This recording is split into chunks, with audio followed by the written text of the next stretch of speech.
Bring it on. All right, we're live. All right, if you want to really quick make sure all the audio is working. Yep, I can hear us. Okay, good. Everybody's audio? Hello, everyone, and welcome to a impromptu stream setup for Warhammer 40k Wrath and Glory Under the Steel Sky. The person who normally runs the streams, our lovely Sen, is not here right now because their computer has died and is being repaired. So we had to put together this stream setup for the time being. Hopefully we'll have that computer back in functioning order maybe next week, maybe the week after, but soonish. But in the meantime, for the setup that we have here, I am William Morshani, and I am your storyteller, your game master for this Warhammer 40k Wrath and Glory campaign. And joining me today, we have Julia. Hi, I'm Julia, and I will be playing Lorwell Fire, the Eldari Corsair. And Jeremy. Hi, I'm Jeremy. I am playing Remy Mara. He's just a scumbag. Like, The human scum. yes, sure. And Mara.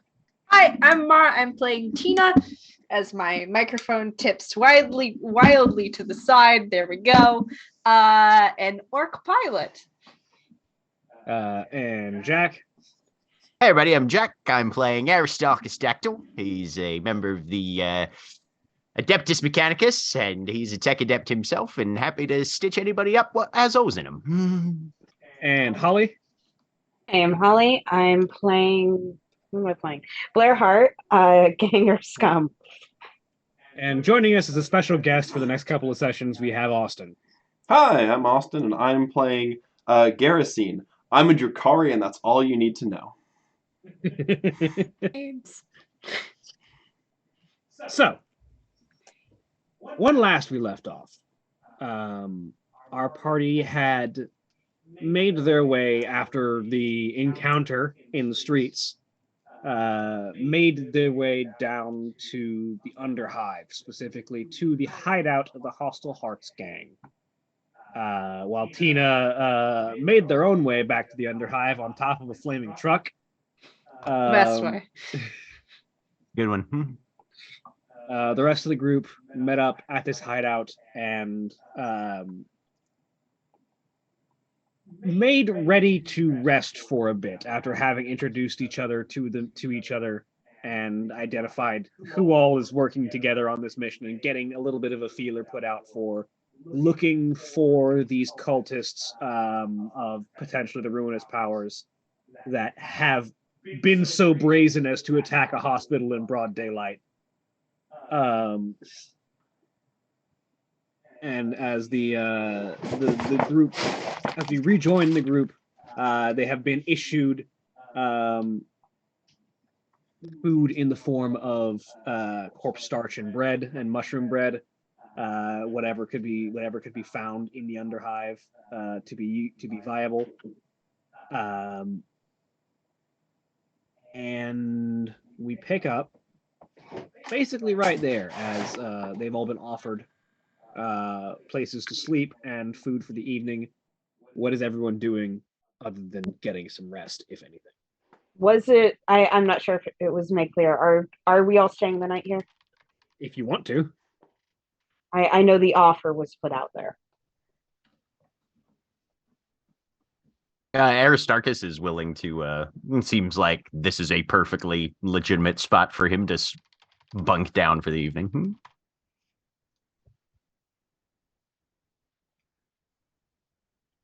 I'm not here yet. Yeah, Tina is elsewhere. During our rest period, Aristarchus will take a look and see if anybody still has extant wounds and get those patched up. I believe, as I have neglected to pull up the Roll20, even though I've got all the books up, that the only person who actually got injured was Lorwell, and I don't know if she still has any wounds left.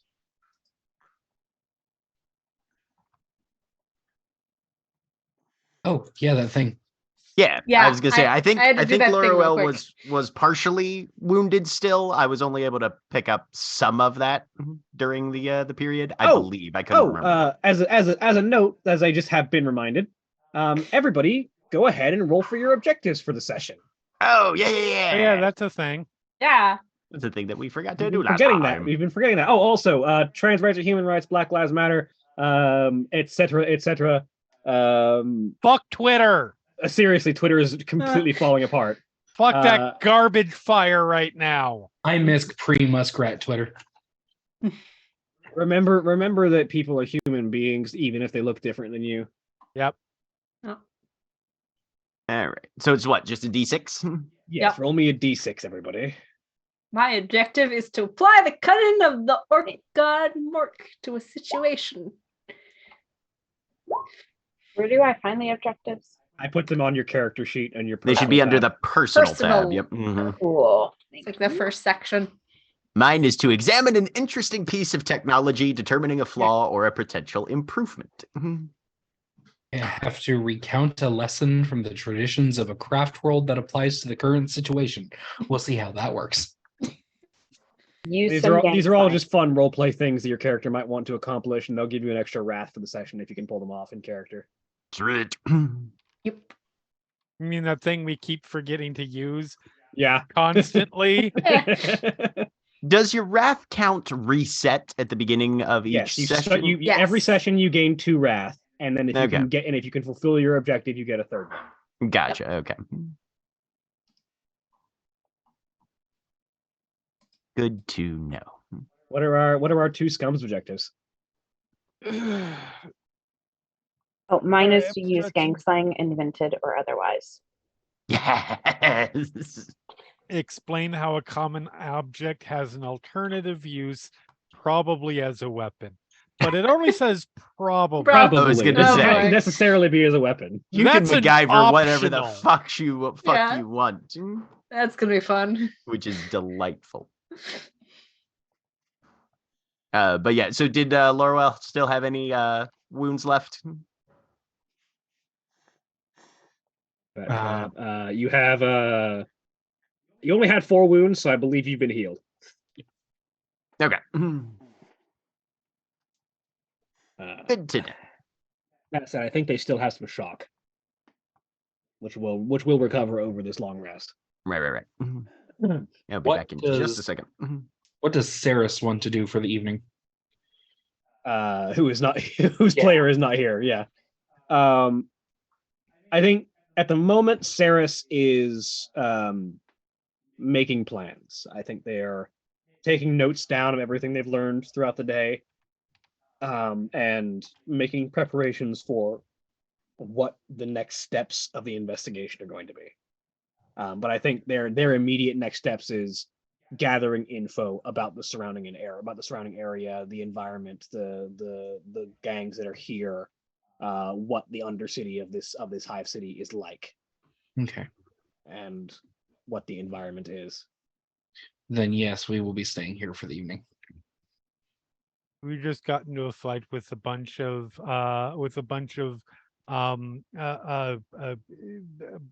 cultists and shit. Safety in numbers is a thing down here right now, so yeah. I will stay for now.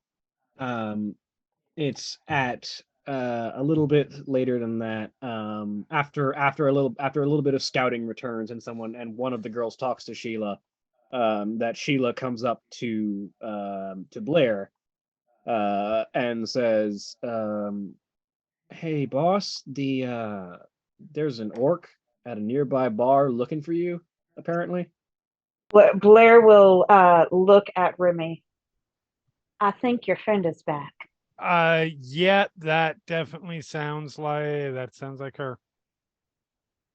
What bar? I Just, know what bar.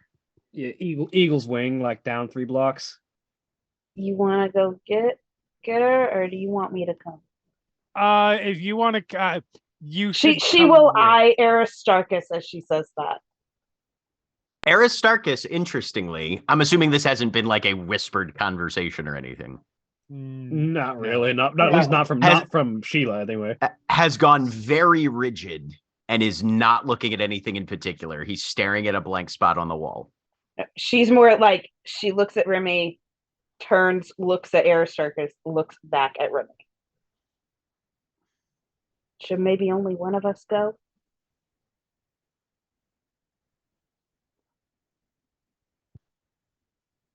I mean, look, I don't know if I'm assuming. How far is it from here to there? It's about 3 blocks, which in this place is massive. So a It's couple of miles. Yeah, it's a long ways. No, we should definitely at least have 2 people go. Let's go. Come with me. We'll go talk to her. She'll come back. It'll be fine. All right, but before she leaves, she'll pull Sheila aside and point at Aristarchus. Don't let him leave. All right. You see, I she's don't had enough care of the if you have- shotgun. That should keep him occupied. I don't care if you have to tie him down. Don't let him leave. Will do. All right, she'll go with Remy. Nope. All right. The two of you head out. Laurel, are you just staying? I make a break for it. That's why I gave her permission to tie you down. What Sheila does is literally just walks over to Aristarchus and just like, you were eyeing this earlier, and just holds out the shotgun. We're gonna break this down to its component pieces and put it right back together. Aristarchus does that gif of the deer taking off its hooves. I didn't know that one. You are looking at a. Let me make sure I have the right one here. Yeah, this is a rare specimen. You're looking at an Evacris 12 grave filler pattern shotgun. Ooh. It is Sheila's pride and joy, and probably the rarest thing she owns. Right. Mm-hmm. Yep. He will respectfully analyze the item then, without necessarily immediately field stripping it down to its basic components. But yeah, no. Aristarchus is busy for a solid hour and a half. Not gonna lie, I was waiting to hear respectfully dismantle. Isn't that like the AdMech thing? Like, dismantle respectfully, kick until it works again respectfully, Right. throw in the garbage and swear at respectfully. Right. Oh. Laurel and Saris will be staying here for the evening. Yeah. So, Blair, I almost said Briar. Blair, you and Remy make your way over to the Eagle's Wing. All right. It's a decent walk, but you both arrive. All right. So, Tina is very enthusiastic, but seems to be pretty good natured, all things considered. What is she enthusiastic about involving me? I mean, she seems to be enthusiastic about everything. All right. It'll be fine. Oh, I'm sure. I'm sure it'll be fine. All right. Head on over, yeah. So you step into the Eagle's Wing, and the first thing you notice is Tina, being one of the biggest people in the room, even if she is small for an orc, arm wrestling someone. Yep. It's sort of a way to pass the time. Just real quick, Tina, go ahead and roll me athletics. I just want to see what you get. Okay. As far Sure. as icons. 2. Well, that's No pretty good. So yeah, it the person that is trying to arm wrestle the orc is rather large themselves. They're probably like some degree of slightly abhuman. They seem to be too large and muscular for your typical standard like baseline human stock. Which probably, if you had to guess, probably makes them likely to be someone in line with the Chosen as far as the gangs down here. But after a few moments of struggling, you see the human's arm just slowly inches towards the table, and then Oh, come on, you can do better than that. eventually Tina brings them down. Who's next? I'm looking around. As you're looking Remy! around, you spot Remy. Hey, Hey, we got I'm- lost. It's fine. I hope you had fun. I did. Drove a flaming truck. That is definitely a thing that you did. All right, so I have really good news for you. Come over here for a minute. Okay, I'll walk over. Tina, Blair, Tina, Ah, nice to the meet leader you. of the group that you've been looking for. Nice to meet you. Now she's excited. Now that she's like grasped what's happening, you will. There's a hand held out to you. She will extend a hand and shake. Excellent. I am going to shake that hand. Your hand disappears into this orc's paw. Yeah, you're gonna get a shake. It's very energetic. I'm not. I may not realize that I might yank your arm out of its socket. It's okay though. I'll put it back. Nice to meet you as well. Why were you looking for me? Because, as I remember my character motivation at all, Yeah, I don't anything, remember it. I don't been remember what you said either. several weeks. Remy is just really hoping that whatever it was, it wasn't. I want to kill you all. No. You know where the good fights are. That was it. Usually. Okay. Is that it? Uh-huh. All right. The specifics that you'd gotten from Big Mac Dig Tinka was that this gang had been getting into fights way above their weight class recently, Yeah. and he wants to know about what's going on with these fights so the orcs can get in on some good proper Yep. fighting too. So where are they? Well, right now there's not a fight to my knowledge. I mean, gangs are always fighting somewhere. But we're probably gonna get into some fights. Okay. I mean, we got off to a good start. That was a good fight. Yeah. Yeah, we're looking into some things which are probably gonna lead to a lot bigger fights. Ooh. Okay. So you might be interested there. If you want to join us, the rest of our group's back at my hideout. Okay.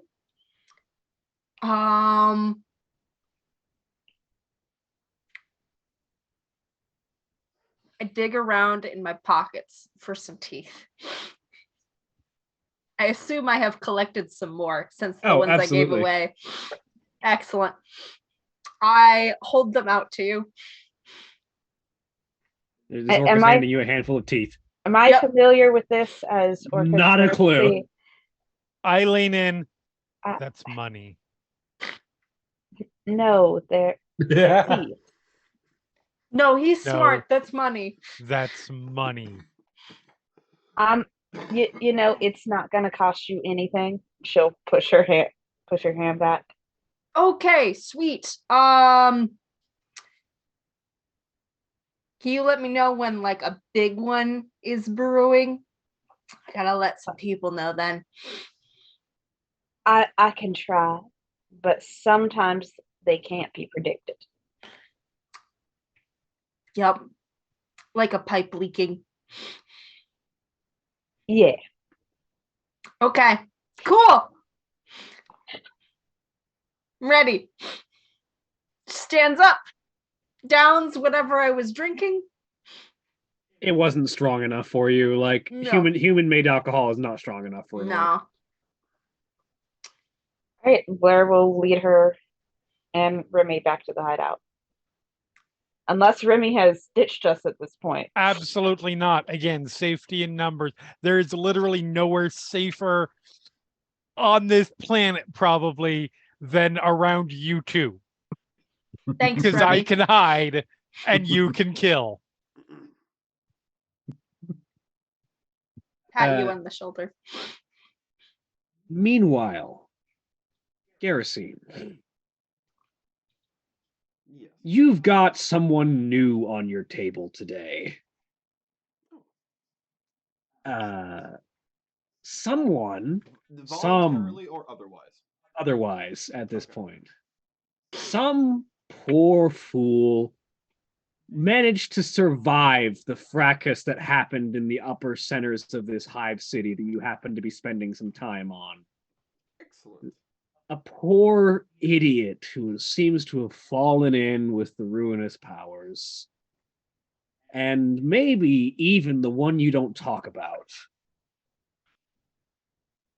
I see.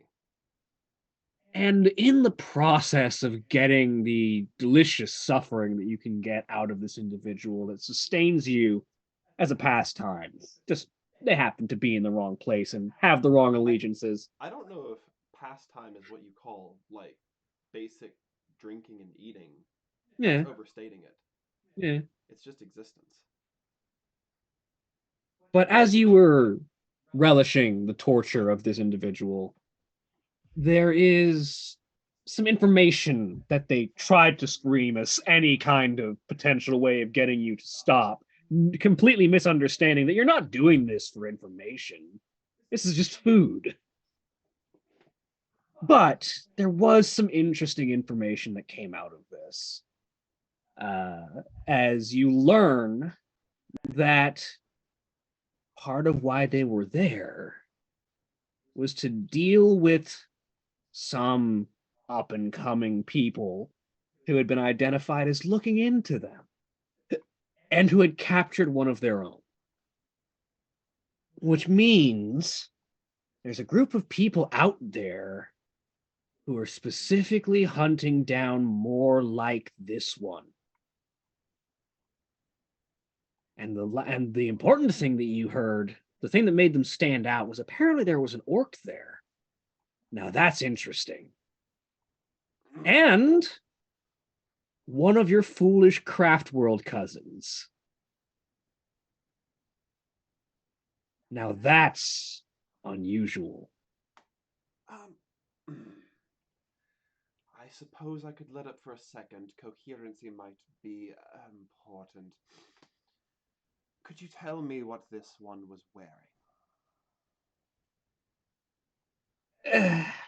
Green, she had long hair and a sword and gun. I don't, Sword I and swear. gun, that's helpful. Bright colors or uniformed colors? Clown makeup? Blacks and whites? Green, a lot of green and some red and silver. That's not particularly helpful, I say, as I walk away. I have been meaning to try out this one, though. My friend let me borrow his ossifactor for the day. Wait. She was with a human. She was taking orders from a human. Oh, taking orders from a human. Now that is interesting. What kind of orders? Basic combat orders, or did it seem like an established hierarchy? They were following, they were keeping the humans safe and doing, I didn't catch a lot. There was a big fight going on, but from what I gathered, the human looked like an off-worlder, and the Eldar looked like a bodyguard.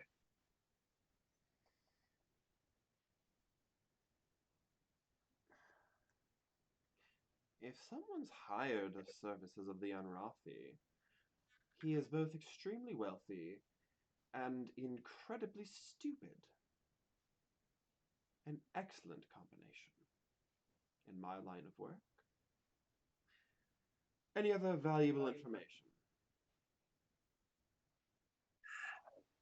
You see him falter for a second as he tries desperately to think of something useful. Oh, such a pity. Perhaps if the bones of your teeth do not rip through your tongue in the next few seconds, you might come up with something useful, I say, as I press the object against his jaw and begin having his jawbone grow out of control and rip through his flesh. Unfortunately, you do not get anything more useful out of this individual, but you do get some good sustenance. Okay. But you've got a place to start. There's apparently a group of humans wandering around with an orc and one of your kin. Now that is interesting. Shouldn't be hard to track down an orc and an Eldari in a city like this. Especially if they're frequenting the lower side. I look at the man. Should I let you live?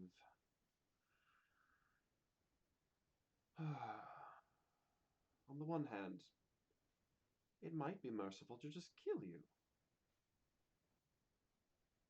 But I'm not much of one for mercy. So I'll make you a deal. You're tied down. Here is a blade. If you can cut your hand off from within the bindings, there is a stove over there for you to cauterize the wound, and you may leave. And I just walk away to go find my otherworldly kin. Yeah. Meanwhile, the group of Blair, Remy, and Tina return to the Hostile Hearts hideout. Yep. The rest of you see Blair and Remy return, and an orc over their shoulder. Not the largest orc that any of you have ever seen on record. In fact, if you have like actual like Aristarchus might Magos Biologos records of orc sightings, this one's actually really small by comparison, but it is still bigger than basically any baseline human. Knowledge of orcs. Where does that rank on the heresy thermometer? Not very high. Like knowing that orcs exist, it's almost impossible not to know that orcs exist. Right. Yeah. But like actively taking steps to learn more about orcs. Where's that going? Xenobiology is the field of the Magos Biologos and the okay. So we've got a level and also of the Ordo Xenos of the Inquisition. So yeah, like the Magos Biologos have a level of dispensation for knowing things about aliens. Okay. Yeah, Aristarchus. Anybody who's watching can see his head kind of tilt, like he's doing a mental calculation, and then his shoulders relax a little bit. And he hands the shotgun back to Sheila. Laurel steps in front, in between Saris and the orc, and just rests a hand on the. Whoa! You're not a human. Insightful. No, I'm not. Want to get in a fight? Not in here. Okay, outside. Not out there. It's. We were gonna rest for the night. Maybe later. See, if you looking. fight in here, then I kill you. Exactly. If you fight out there, then the We draw people. attention. Yeah, we draw attention, and not the good kind of attention. Okay, hang on a minute. Sarah says from the corner, "You're all approaching this the wrong way. Everything that you just said is an upside for an orc." I was gonna understand. I understand that, I was still going. Which is, if you attract attention, then you might have a blast, but there's a lot of people in here who are not going to do well, shall we say. And then we're back to Blair killing you again. Still an upside, Sarah says. If I kill you, you can't get in any more fights. Yo, outside? Sarah logic. Sarah No. sort of stands up and smooths out their jacket. Excuse me, Xenos, Orc. Do you have a name? Tina. Not what I was expecting. Nice to meet you, Tina. My name is Saris Artinos, and I am a servant of the rogue trader Eckhart. If I may, what brings you here? Them. I point at the two who brought me here. For what purpose? She says, looking over to Tina and looking over to Remy and Blair. She wants to fight. I slowly put my hand out to sort of poke toward the Eldar. I figured she could be helpful.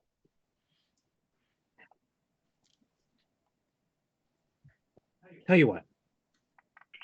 It is currently my job to investigate what's been going on with the people who have been causing big fights lately. If you don't fight the people here right now, we can lead you to bigger fights with more people. Yeah, that's what she said. I point toward Blair. But if you start a fight here, you'll get a small fight and not a big fight later. Mm-hmm. This works. So no fighting right now. You're probably going to get lots of big fights later if you wait for it.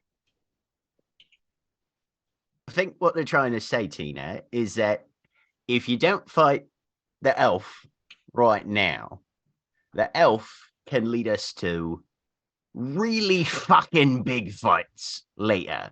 But if you beat the shit out of the elf right now, the elf won't be able to walk as well. And so we're going to be late to those big fights later, and we're going to miss them entirely because they'll already be over by the time we get there. Does that make sense? Yes. So you got to hold off on a little bit so that we can get to the big fights on time. Completely stoic, except for one slight eye twitch. Do you need it explained a seventh time? No. Sarah sits down and exhales. Like, what the fuck is this job turning into? Kind of expression on her face.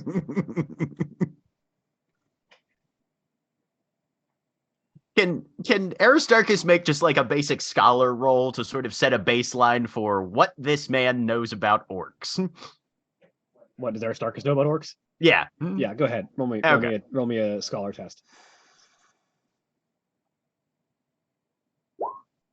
Well, damn. Holy shit. I got a glory. Congrats. Yeah, glory count goes up to 1. Because this is just an informational, I'm not going to say you can shift anything. It's just the more you have, Yeah, the no, more that's info fine. you got. Yeah, no, that was meant to be more like a benchmark kind of thing. Yeah. So you know a lot of things about orcs, actually. Among other things, you know that violence is literally food and drink for them. Mm-hmm. They can eat and drink, but they subsist on fighting just as much, if not more. Right. You know that several of them have historically worked with the Imperium, even if the Imperium is kind of dodgy about it. You know, the whole humans above everything else kind of Right. Ideology. But orcs have worked for the Imperium as mercenaries before. They're really easy to work with as mercenaries because the things that they want are weapons and fights, which are things Right. the Imperium can give them in spades. Mm-hmm. You know that they're functionally immortal. They continue to grow and continue to become bigger and stronger until they are killed, which typically means they don't live very long because they keep seeking fights, but they theoretically have no upper limit. Right. Is the main problem with orcs the lack of an off switch? Yeah. That's the real problem with handling orcs is they don't really have an off switch on the violence. Right. And the other problem is getting rid of them. Right. Because orcs exude spores throughout their life. They're fungal creatures.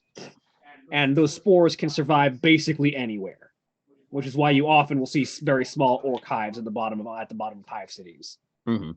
And even worse, they exude the most spores at the moment that they die. Right. Fantastic. Great information here. Aristarchus has this weird mix. It's hard to read Aristarchus's expression because, you can't see either of his eyeballs in any meaningful way. But yeah, no, he looks like he's having that sort of, this is a problem, but also Christmas. The other thing that is about the orcs' psychoactive reality warping field. It's a very little understood subject of study, but it is known that orcs and their technology primarily only work because of the orcs and their proximity. Orc technology is very slapdash. None of it makes sense when taken apart, especially by Mechanicus people. Right. It only seems to function because there is some sort of gestalt psychic field that all orcs emit, and it grows stronger the more orcs there are in proximity and the stronger their belief in the factor is. Right.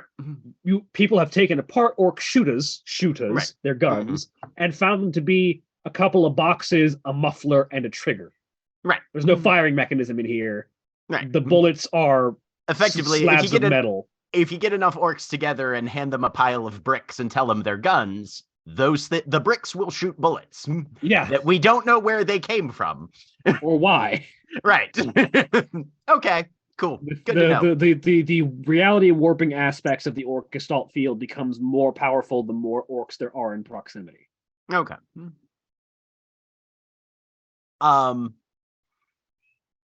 Given that he's not having any sort of theological compunction, since he's a member of the Ordo Biologus, Aristarchus will step over to Tina. What are your thoughts on conversation there? Yes. Besides fighting, what do you like doing?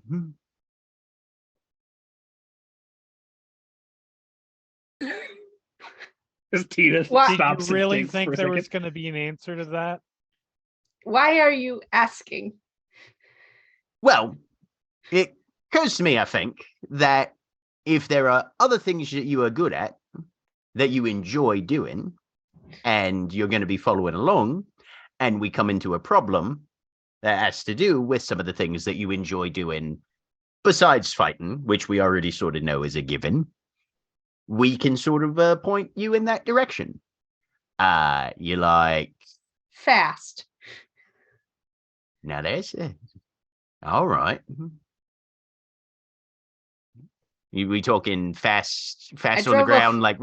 I drove a flaming truck earlier today. It was great fun. What you are learning here is that by drove, she means literally drove. Right. Like behind the wheel. Right. All right. So, like hands on the wheel, stepping on the pedal, zoom, zoom sort of shit. No, I just drove. Oh, okay. Collating. All right. Well, that's good to know. So if we need something that needs fighting, or we need something that needs to move quickly, you're on top of both of those. Uh-huh. All right. Is this Sounds all good. of your group? I look over at Blair, some looking around at all the things, all the people. There's only like about a when I'm dozen not or allowed so. to fight. There's not quite a dozen or so of the people that are in Blair's gang, and then also these group of people. Uh-huh. Okay. These people are not in my gang. Some of my gang is here, and some of them are still out places. Okay. It's not a large gang. Yeah, your brain is sort of turning the wheels. They're not a big enough fight for like Dig Tinka and the rest of the tribe, but they could Mhm. lead you to big enough fights for the rest of the tribe. Yeah. Yeah. Good things come in small packages. This is fine.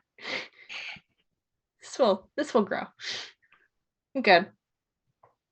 Okay. Are we leaving tomorrow? I We will believe see. so. She'll look at the others. Look over at Saris, yeah. Ferris, who is still like taking notes, like sort of offers an offhand nod. Current plan is to go investigating tomorrow. Good. Tina sits down. She has not taken her gun out at this point. She didn't have it out while we Right. were walking along. I don't know There's- why there's you a- all are so uptight about this. I was there's- not. There's just like a Inhibited. sling belt with a big, like long metallic cylinder and like a fuel tank on one side Yeah. and the pilot light on the far end. Uh-huh. Question, where's Minion right now? Minion probably like crawls out of the jacket neck. Okay. Sort of like There's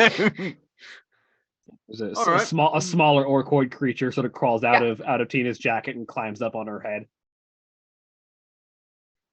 do I eat the food that they're eating? I don't know actually. I mean, you can. It's not any good. Like it's not the kind of food that you normally eat. but Minion it's- needs to grow up big and strong. I'll grab some. like offering a cracker to a parrot. Right, boss. And Minion will take it and start gnawing. There on we it. go. Minion has very sharp teeth. Anyone looking on notices. Okay, good to know. Good to know. It's got a mouthful of money, that one. And for orcs, the bigger and sharper the tooth is, the more valuable it is. Yeah, Right. that's Mhm. worthless. The best teeth come from other orcs Right. hmm or like big animals. Yep. A mammoth tooth. That's my goal.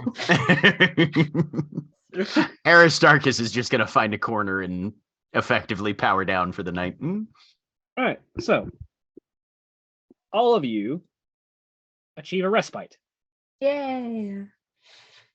A respite is a long period of downtime lasting at least 6 hours. You can spend a couple of hours of that performing light activities like reading, eating, talking, maintaining your war gear, standing watch, etc.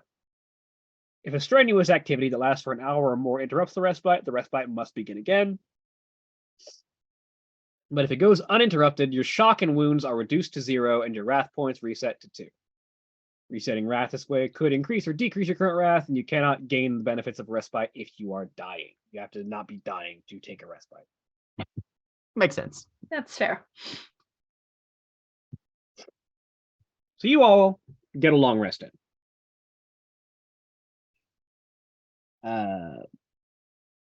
The morning comes, unless anyone had anything in specific they wanted to accomplish over the evening.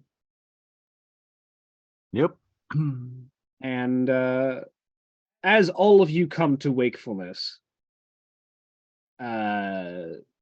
Saris is the first one up in the morning, along with Laurel,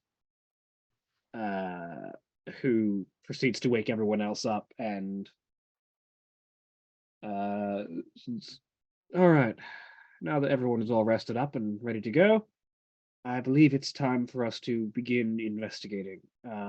Blair and Remy, I believe the two of you have the most expertise with the Underhive and where we might potentially find leads regarding these cultists. Yeah. We can. I believe we talked about last session hitting up some of the bars. Yeah. Clean up Correct some me if bars. I'm wrong. Okay. You're not thinking that we're all going out to investigate as a group, are you? No, I'd be happy to come along with anybody who needs company. Sure you would. The problem is, I don't know of any splits that would be ideal. steel situations, she says, looking over at the orc and then Aristarchus. Sure. I'm just saying, if you ever, and I mean ever, want to find them, this group as a whole going out and saying, hey, where are those cultists, is not going to work. Oh, certainly not. But I feel like our group will be able to split up better if we're in the same area and not wondering where the orc is, for instance. I'm here. There you are, Tina. Or wondering where the tech priest has wandered off to. Oh, I'm hardly a tech priest yet. Maybe in a couple decades. He's not wandering anywhere.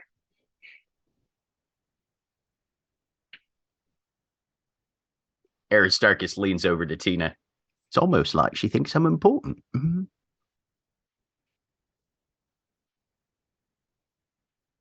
Yeah. Shrug. I don't know why you're not that big. You know, that is a very true statement. But I think I can rely upon your expertise and Blair's expertise in doing most of the actual talking to people. I would just like to not have everyone too far away.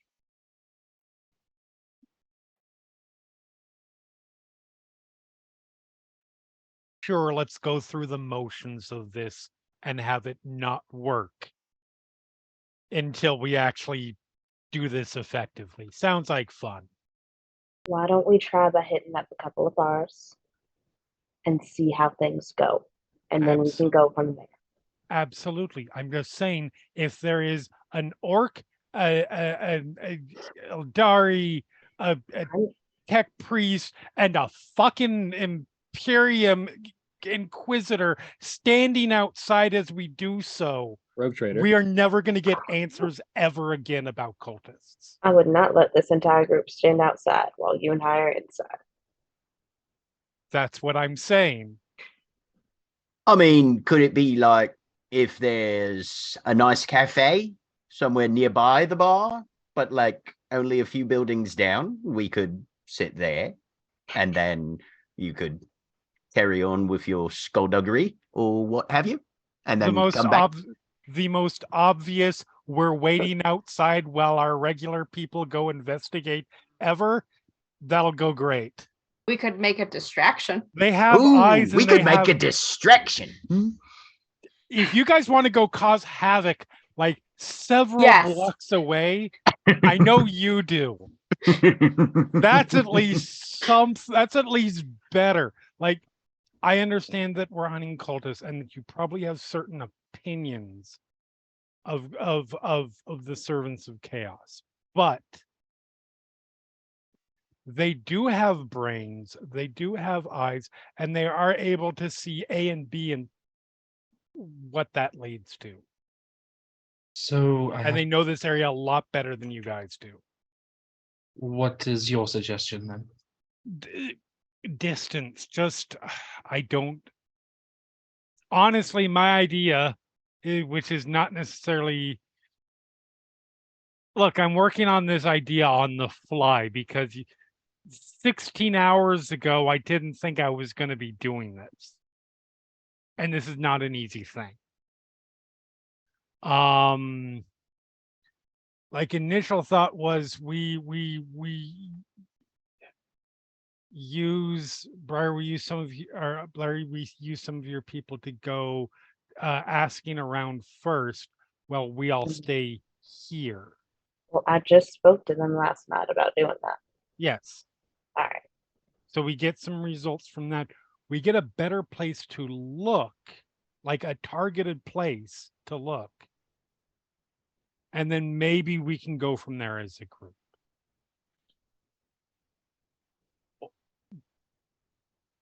This group as a whole, and this is just me, this is only my opinion, based on the amount of time that I spent down here and the experience with such matters a little bit. the more this group stays inside and the more that nobody knows that any of you are here, the better. I don't disagree with you, but at some point they're gonna come out, Oh, at some point, absolutely. and I feel like we need to be prepared for that. Absolutely. I'm just trying to make that last as long as it can. It's at that point that Alice comes in the room, one of your girls. Mhm. Hey boss. Yeah. Some of the scouting came back in from earlier today. Last place that someone saw somebody with those weird tattoos, the like new gang signs that no one recognizes. Mhm. Somebody was making a stink around the church in Cannon Square. All right, we have a location. Well, fuck me, I guess. Let's go. All right. Do you have a car? No. No.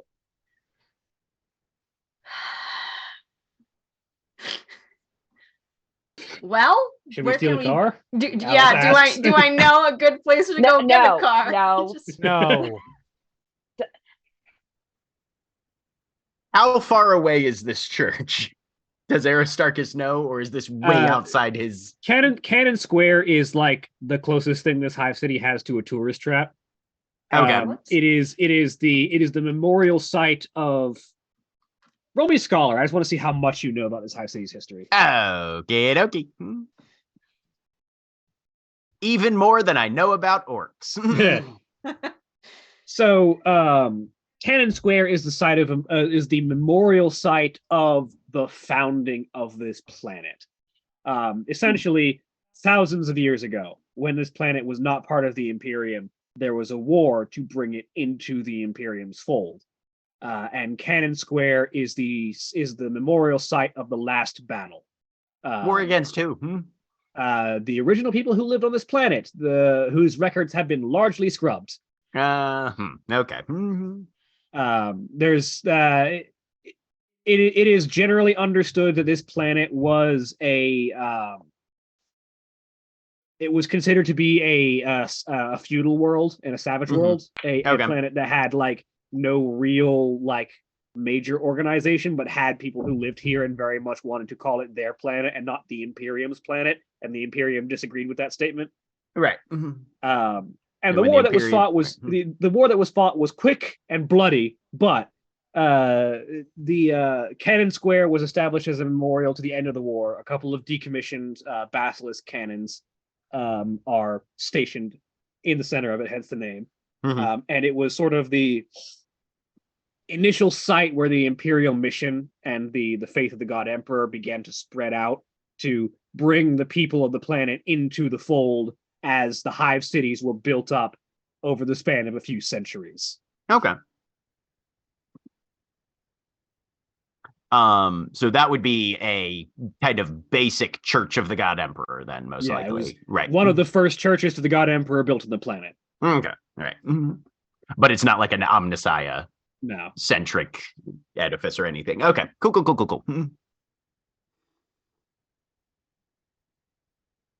Get there Aristarchus faster. will get ready to head out. Tita, honestly, you could probably steal any of the vehicles that are around here if you really wanted to. Yeah. Also, probably some trucks you could borrow from the tribe, but that'd be a detour. That I have to prove myself before I go back there. That's if I could drive in with the flaming truck from yesterday, but I lost that on the way back to the bar. So yeah.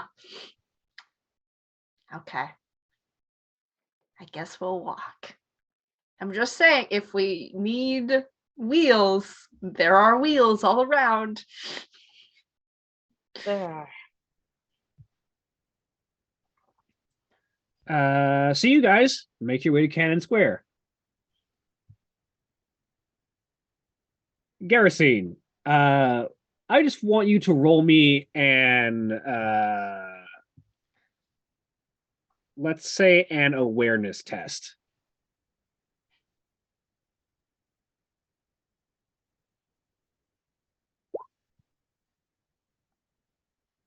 2, but a complication. All right. So, complications are things that go wrong, ways that this goes weird. There is a random table of complications if you want to roll on them, or do you want to come up with something, or do you want me to come up with something that goes wrong with this test? You are successful, but something goes wrong. Also, I gain a ruin. And this is a test You're for me to muted. find. Whoops, I'm muted. Am I still muted? You're muted on Zoom. Still muted. Oh, well, there we There go. we go. There you go. Okay. Is there? So this is a test to try to find these people. Yes. I'm for letting game masters have fun. All right.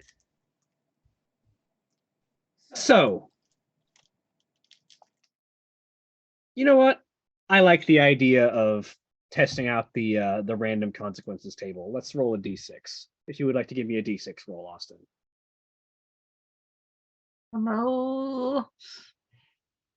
Ooh, 6. Ooh. Warp interference. Oh boy. The Chaos That's- Gods are watching. For a moment, That- you feel the eyes of one of the ruinous powers on you. They frighten you, learn one of your secrets, or cause a supernatural mishap. This seems appropriate. I was about to say, she who thirsts might have some interest. So as you're watching, and He's a you sort of thirsty you've been stalking the streets of the city quietly, observing, waiting, finding, and eventually you spot an orc and an Eldar walking with a group of humans. It's very easy to identify them when you know what you're looking for. But when you do that, you start to hear whispering. And it's not the good kind of whispering. It's exactly the wrong kind of whispering to be hearing right now. And your eyes sort of immediately start to flicker back and forth in that sort of primordial fear that every Drukhari knows of being spotted by She Who Thirsts. And as you look around, your eyes alight on someone else who is also watching them. And you realize that that's where you're getting that sense from. So what you're saying is I have to shoot someone. Potentially. That sounds like the answer. Yeah. There's a problem. I need to shoot it. If it survives, I need to torture it until I have achieved an equalization of my soul debt, and Slaanesh consumes that person's soul instead of mine. That's how this works. All right. I suppose I could alternatively find a couple random people and just torture the heck out of them until Slaanesh is like, I am satiated with that. But I'm going to start by killing this person, and then move on to killing other people if that doesn't work. All right. So, how would you like to do this? As far as you can tell, you're on a higher vantage than they are. They seem to be sort of tailing this group, whereas you are watching from above. Let's pull out my rifle, take as much cover as possible. Maybe he can't see where I'm from, and shoot this guy in the back of the head with a shard of crystallized poison. All right. Go ahead and give me an attack test with your splinter rifle. Do I have any sort of bonuses for concealment? I will say +2 dice on this because you have advantage and they're unaware of you, and their defense will be lower. So attack bonus dice 2. Boop. Oh yeah, that hits. You won't be able to shift anything because you would have needed to hit. Actually, no. Their defense would have been lowered to 1 on this. So yeah, you can shift. You can shift that exhaust yeah. icon for something if you want. You can shift it for more damage, or you can gain a glory. Right now, this man needs to dead. So shift for more damage. How do I do that? You just tell Just me that say- you're doing that. Okay, I do that. So in the attack in the damage bonus dice in the DBD, Mm-hmm. take that up to 1 and then roll your damage.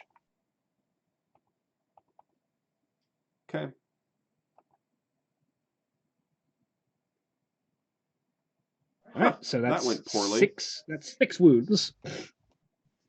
What's Nice. what does the splinter rifle do in special? What are the It special rules? adds. It gets an additional number of wounds equal to the target's toughness. Okay. God damn. So Yeesh. It hurts you more the tougher you are. That's amazing. this cultist. That's a gun for taking down orcs. Yep. Actually, 3 Yeah. wounds. That'd be 9 wounds. It's a gun for taking down demons and big, impressive, scary monsters. That makes sense. But I think orcs qualify as big, impressive, scary. Yeah. So with toughness of 3, that's 3 extra damage. So that's going to be 9 damage against their 4 resilience. They have 5 wounds exactly. So yeah, you very quietly sort of lower your rifle and pull the trigger, and there's a from the splinter rifle. There's this very light sound of the weapon firing. It sounds like a crystalline chime. I want Laurel to roll me an awareness check real quick. Okay. Just Laurel? Just Laurel. Okay.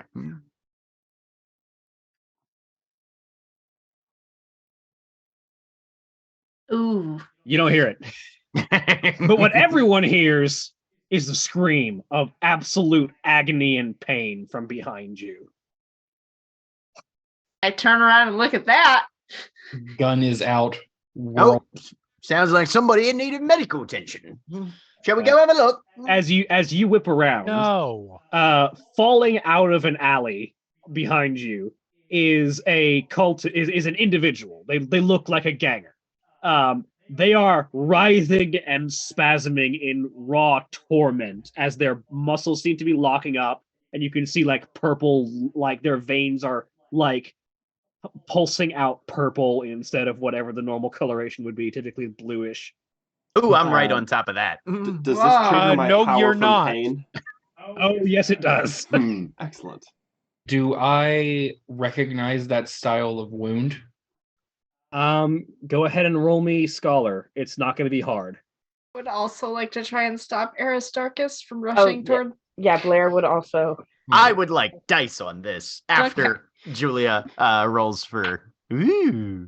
Yeah, Nice. you recognize a Drukari splinter rifle's effects.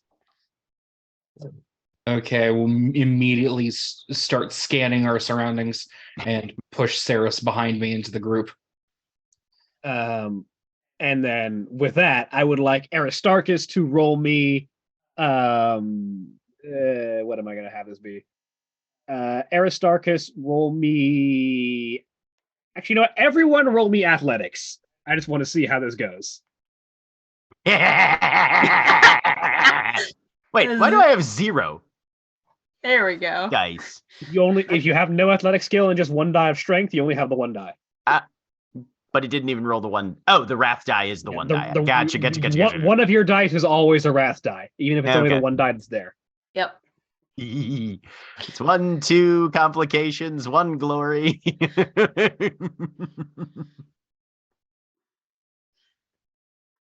All right, I'm so pleased by this. I'm going to gain a couple of ruin here. I was gonna add, since my understanding, such as it is that this is chaosy. Could I get a scholar roll on this?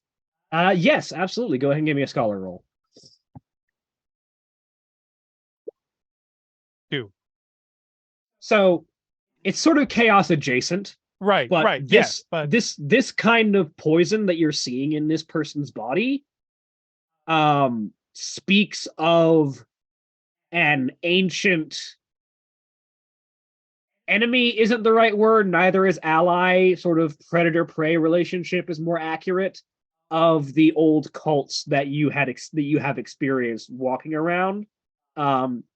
They're well known as like slavers and like raiders of worlds. These dark Eldar, as they are known in common parlance, they're like the Eldar that you're talking to, but like evil goblin Eldar. They're well known to have horrific poisons that they use in their weapons. Okay. Yep.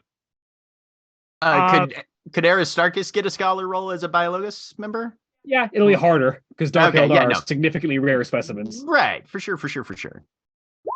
I did get 7 though. So yes, you are in With fact 2 aware exalted of, ones. you are in fact aware of Dark Eldar My and their goodness. poisons. Right. So I feel like knowing that, and especially since my number of successes does not matter in this situation at all. Yeah, Remy is not reaching out to grab Aristarchus. Remy is just stepping backwards. So as Remy backpedals, Remy and dies. Remy dies. Or if Aristarchus dies, Aristarchus dies. So Remy Brain. backpedals as Aristarchus starts to move forward, and everyone lunges for Aristarchus. There are 2 complications there. Aristarchus and Blair, do either of you have an idea of what you think would be amusing, or do you want me to decide? I think Aristarchus literally just fucking face plants. He steps in something that he did not notice was there originally because he's so laser focused on, ooh, new like poison info plus potential option for, yeah. He sees this as a very interesting opportunity that could save somebody's life, or you could see somebody die in a very interesting way, and just falls on his face. Going off that, I was picturing that Blair was going to try to like tackle him. So I feel like she goes in for the tackle and then just falls over him and face plants herself. Yeah, everyone is reaching for them, and Laurel, you get a solid hand on Aristarchus's shoulder, which causes him to like jerk just enough that he loses his footing and then just goes face down. And Blair, who had been diving to try and tackle him, just ends up laying on top of him. I'm gonna pick Aristarchus up. Small, precious man.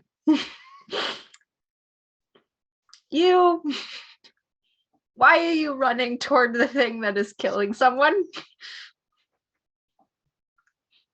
That is not the question Aristarchus expected an orc to ask him. Right? I'm a surprising person. Right? What? Oh, you're just a bundle of surprises, aren't you? Mork. I have Mork. He says that if something is killing someone and you don't see the thing that's killing them, then you can't go and rush and kill the thing that's killing someone. So maybe stay back. Set you back on your feet. Go and lift up Blair. Mork sounds like a reasonably logical chap. I believe that does indeed He's not. qualify to having applied the cunning of Mork to a situation. Thank you. Thank you.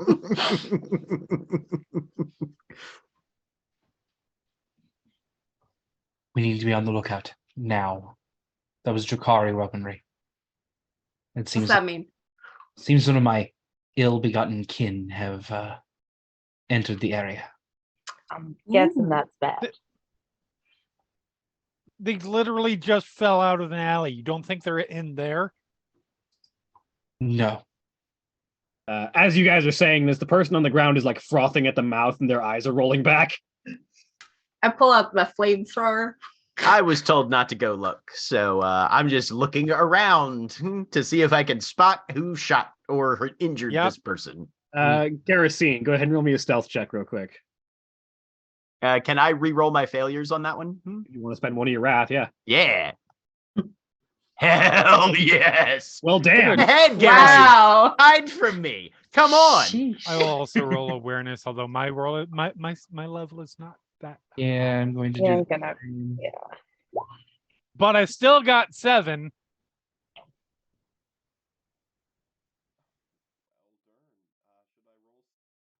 Roll stealth. I just want to say, I want like you're rolling stealth to set the target number here. Ooh. So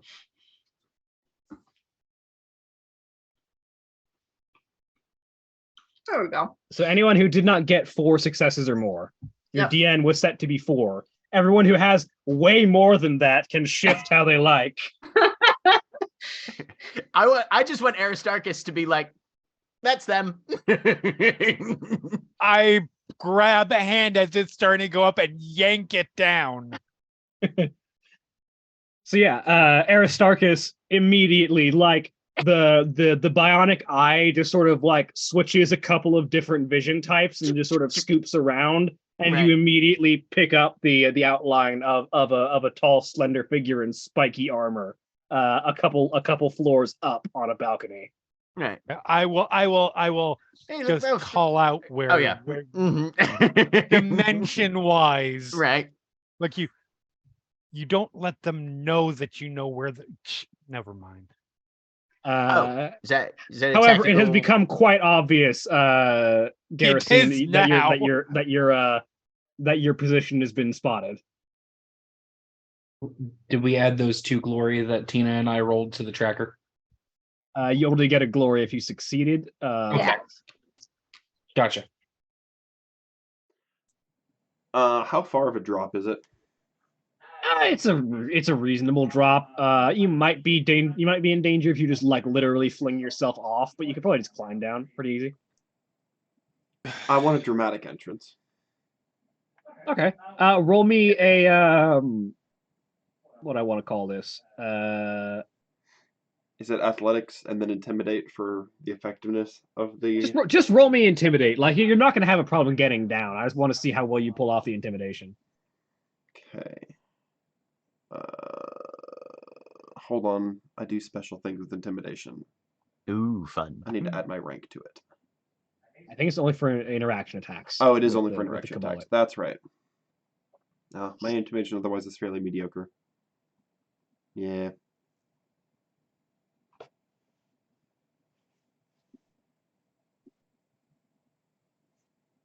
Okay. Not bad. Drops.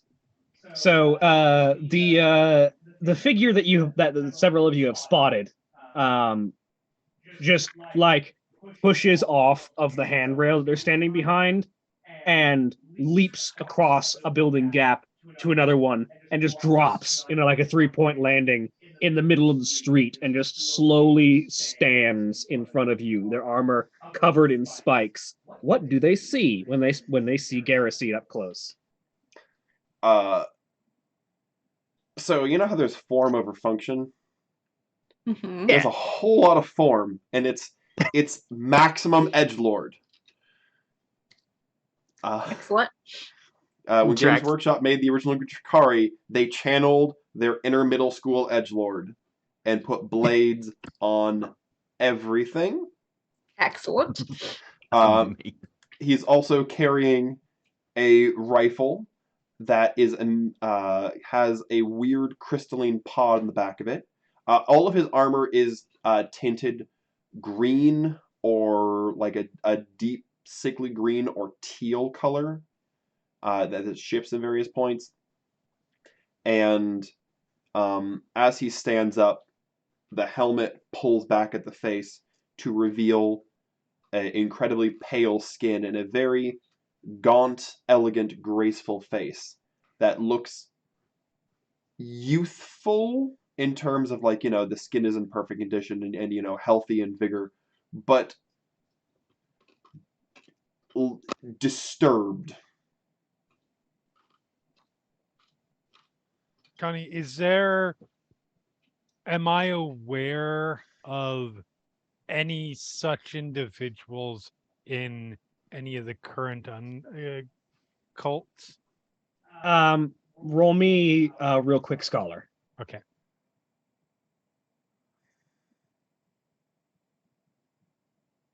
That would be 2. So the big thing you know is these people would not be caught dead associating with chaos cults. Okay. They would. There have been like slavers and pirates who have shown up previously and like done some black market deals in the Undercity before, like selling off some slaves or like selling some poisons to people who need them. But they very specifically, if you mention chaos or especially like the chaos god of excess, whose name is generally heresy to speak aloud, they get real cagey and or murdery immediately. Okay. He is going to ignore everyone except for the Eldari. Can I tell, based off of the Eldari's dress, what faction? They definitely appear to be Unrathi. They do appear to be a Corsair. They do appear to hail from a Suryani stock rather than Drukari stock. Yeah. I lean over to Blair. Can I fight this one? I wouldn't. He'll step Yes, but- forward Actually, don't. No. a I few was going to say steps yes.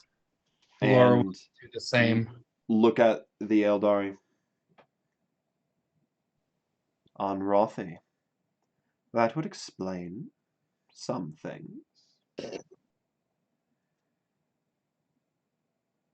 I joined with the Anrathi for some time. I found their methods soft and unsatisfying. Tell me, Aren't you a peach? what is it that brings the weaker kin to a place like this?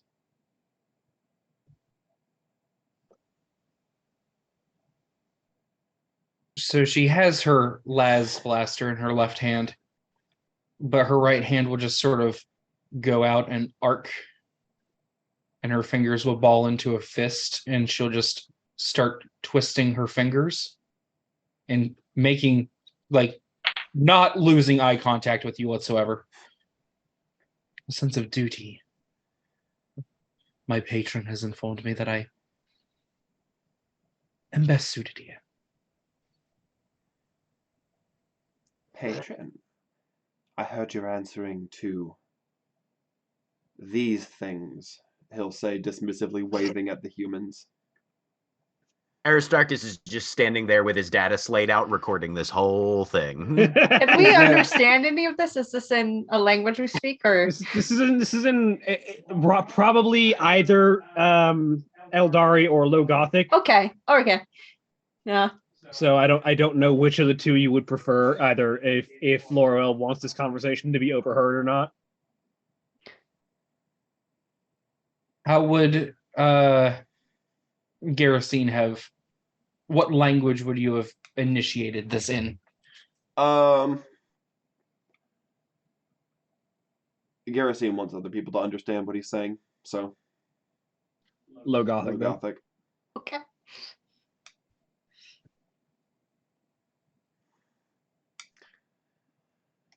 One good turn deserves another. What are you here for? Well, your kind don't seem suitable for finishing what must be done at times. That is what I have taken on. The city of Kamara is a wonderful place for resources. But for those who have an eye towards longevity, I have found it to be less than suitable in that regard. And so I wander the streets, finding sustenance where I can, and obtaining the most interesting specimens to bring back. I have some friends in the covens who appreciate my aesthetic, and those I choose. They're very particular.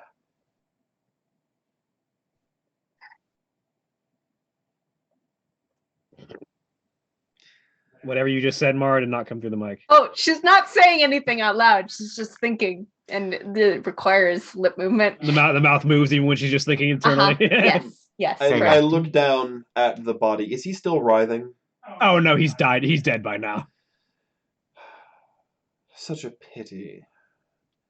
In better circumstances, I could have let that last a bit longer. But Hi, I'm Tina. Just gonna. now, tell me, what fabulous wealth must it be required for one of the... I look him over. Do do you look void scarred, or do you look like you haven't seen that much of the Corsair life? Oh no, she's been around. Okay. So yeah, just notable scars that she has on her person. Her left cheek has a long gash, and her left ear is knocked. Hmm.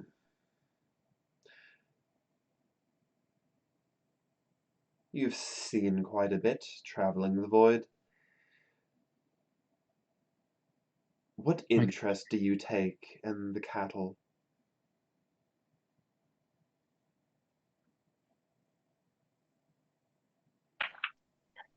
Well, I don't believe them to be the epitome of life. They are definitely the driving force behind the changes in the universe. Therefore,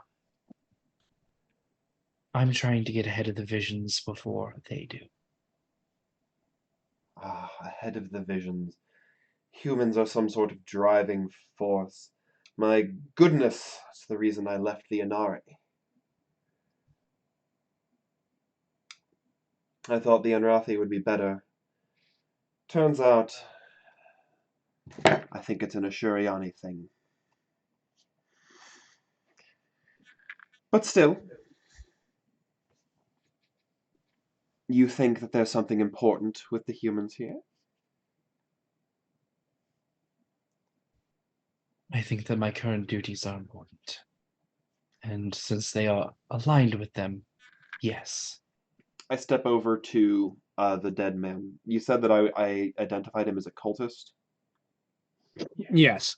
At least you identified him as the source of those whispers. And it was she who thirsts? As far as you could identify, and you know that instinctually. Oh yeah. And tell me, what have you done? Do you foolishly reach out into the warp for the ancient powers?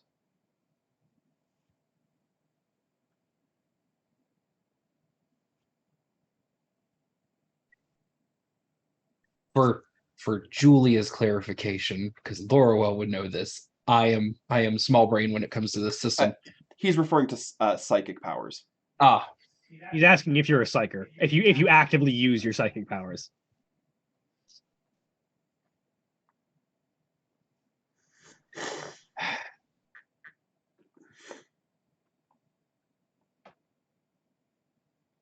there's a small crackle of lightning from her right hand.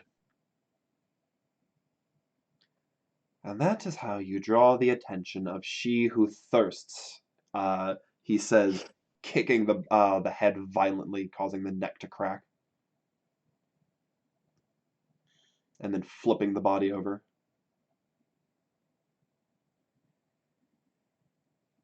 Whatever you're doing here, or perhaps it's what the humans are doing, it doesn't really matter. You've attracted the attention of someone far more dangerous. I look down at this cultist, and I begin checking his body for any signs of his affiliation. There's a crude tattoo on the back of their left shoulder. It's not the symbol of Slanesh, but it is a. It's like the symbol of Slanesh gone through a game of telephone. He whips his knife out and cuts the symbol viciously off of the man and holds up the piece of still bleeding flesh to you. You know this. And Sarah sort of. I know that too, she says as she sort of looks at it. Still not taking her eyes off of Garrison, will just sort of lean backwards. Should I kill him? Not Do I get a vote? yet.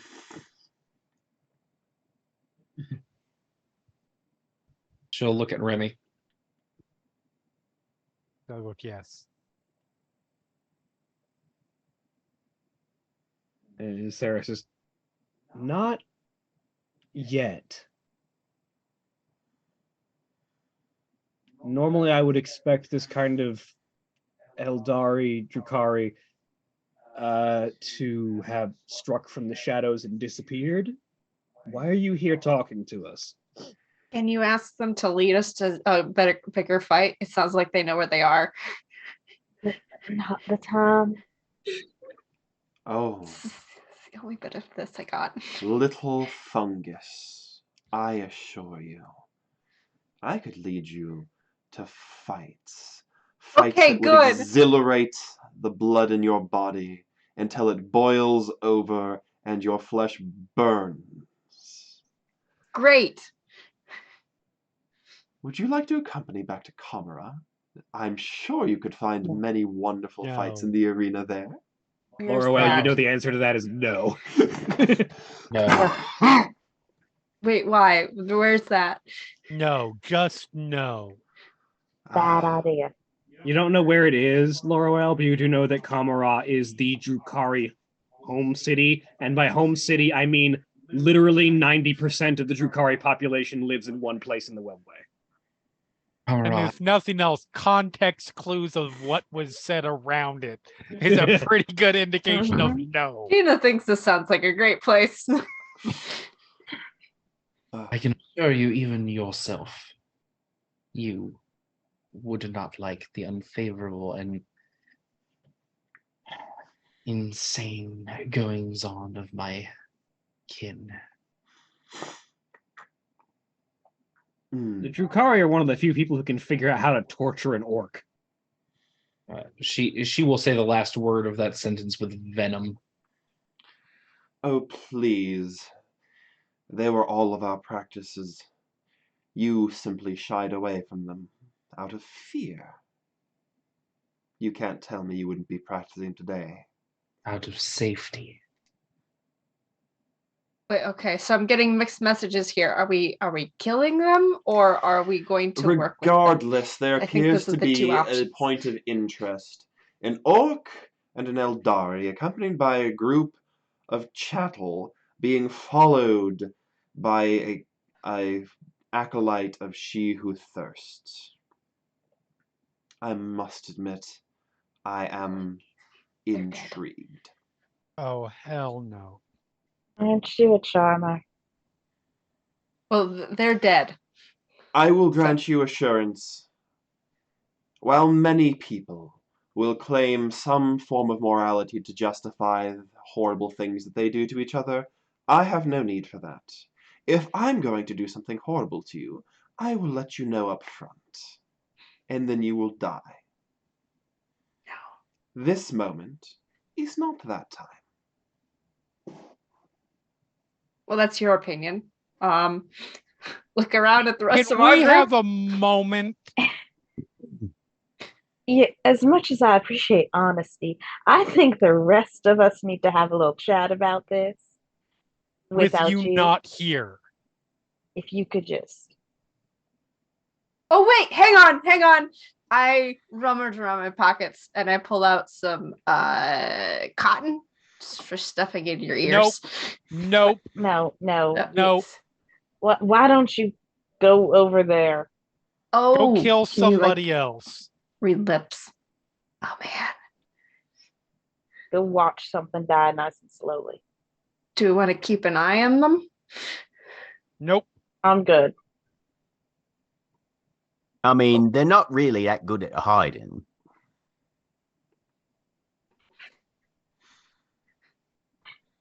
Eh.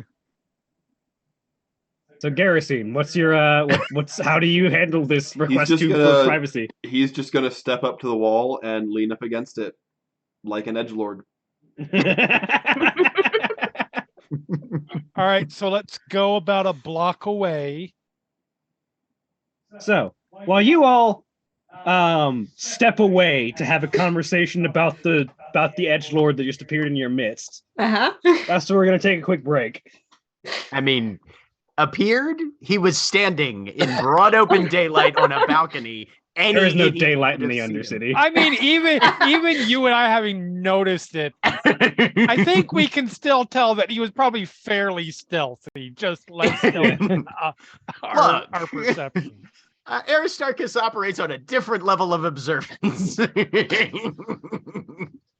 Yeah, we'll go ahead and go to a break, and we'll be back in a bit.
Ooh, existence.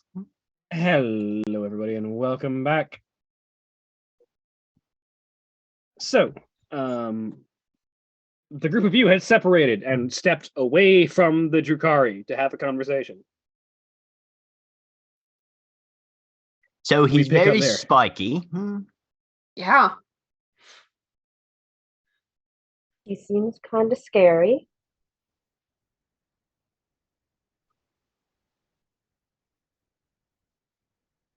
I mean, I'll be the person to say it. Fuck no.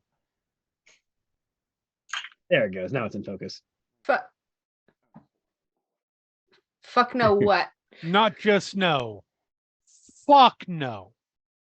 I'm starting to like him better. She will say to Saris. Of Remy. Yeah.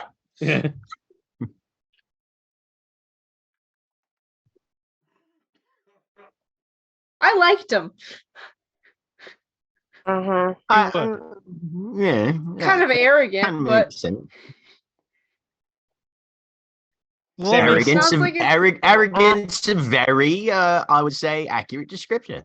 it sounds like he wants to go after the same thing that you all do. let me Maybe- clarify. Okay. Why fuck no? He might not actively try and kill us. Might.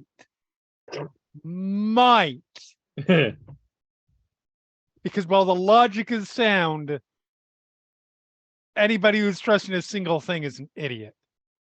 That's coming out of his mouth. I am wearing my old Cabal symbol. Would anyone possibly recognize that?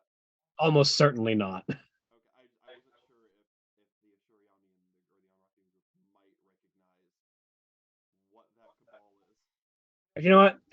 Give me a scholar check real quick, just in case. Laura. Okay, good. Probably not then. Yeah, probably not. Good. Might not. But there won't be a remotely second thought of screwing us over, leaving us to die, putting us in danger's sake for their own purposes. So on. That is too much joy and fun to leave behind. If it serves purposes, like, don't get me wrong, I'm pretty sure some of you will as well. But there is a certain level of rationality that might come into it in that case. Counterpoint, Sarah says, sort of scratching the eye patch that's covering their eye. Do you really think it's going to leave us alone if we tell it to fuck off? No, absolutely not. And would you rather have it in front of you where you can see it or stalking you from the shadows? Good point. You know what? Legitimately, shadows. I mean, I'm not sure about that one. Shadows, yes. If they're in the sunlight, you can see them better. Or the artificial light. Yes, but if we are ostensibly working with them, there is a point where we have to put a certain amount of trust in them. That's not possible. We have to rely on them for something. I don't think I can do that. Well, I don't like him, and I don't trust him at all. I see where he could be helpful. Sure. And Saris made a point. I don't know if he's going to leave us alone. Probably not. Most certainly not. And We might. I don't know if any of you have ever seen what a splinter rifle. I mean, you all just seen what a splinter rifle does to a person. She says, indicating back towards where that body was. What is that? It's a gun full of very, very, very dangerous poison that doesn't care how tough you are. It will kill you. Cool. Not a challenge.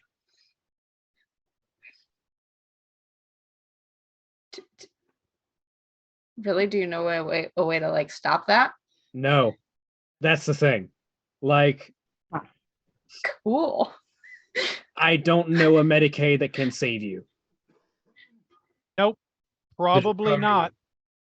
The Jukari may be barbaric, but they're at least. Well, correction. I don't know a Medicaid that could save you that you would want treating you, because the people that could save you from that are also Drukari. And they would save you from that so they could torture you more. You're not scoring points here. They may be barbaric, but their weaponry is. Real good. Mm. Yep. And I'd rather not start a fight with that right now. Yeah, Who says fight? our choices right now are allow him to come with us. Don't allow him, and he's going to stalk us from the shadows, or start a fight with him. Or if we allow, air quotes, him to come with us and we, figure out what he knows and use that because he might know some stuff that we don't know and we're not really sure what we're doing here anyway. Or maybe that's just me. And then when we're in a place where it's our high ground, then and Tina makes a fist and slams it into her hand.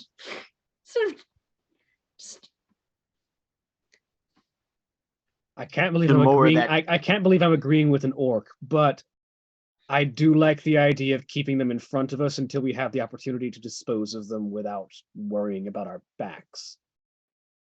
I think that's a bit more of that Mork thinking you were talking about there, Tina. Yeah. Uh-huh. Exactly.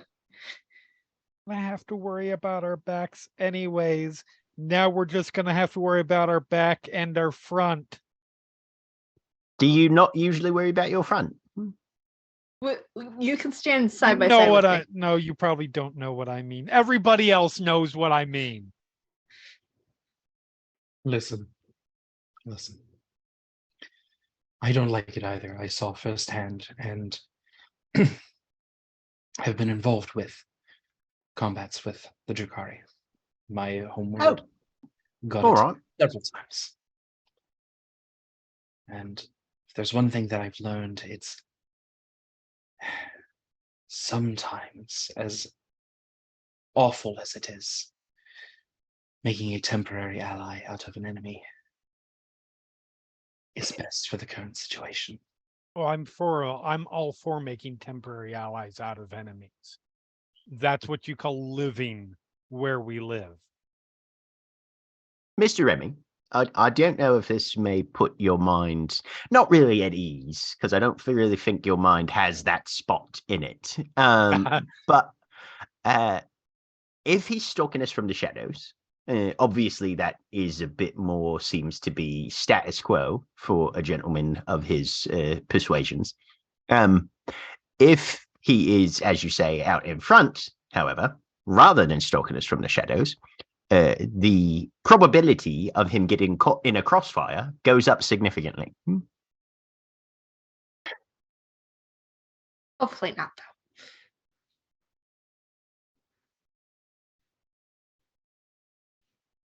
Just as a point of consideration for what it might be worth.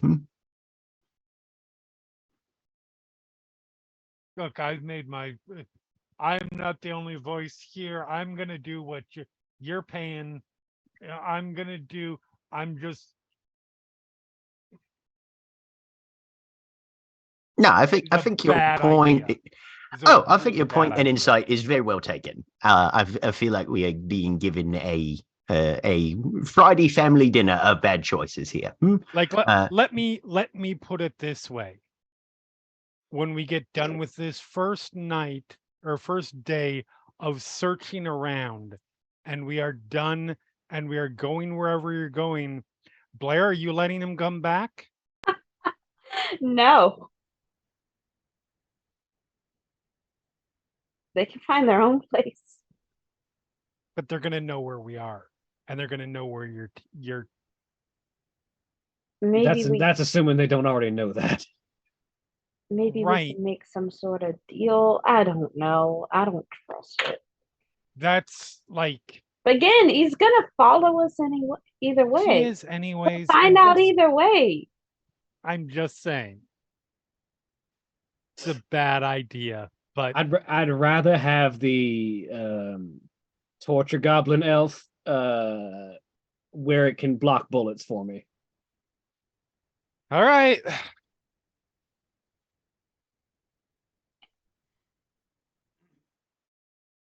You want me to keep an eye on him? 'Cause Yes, please. all right, that'll be my job. Oh, You seem to have been very good at spotting him earlier. Well, he was standing out in the balcony with a big fuck off gun.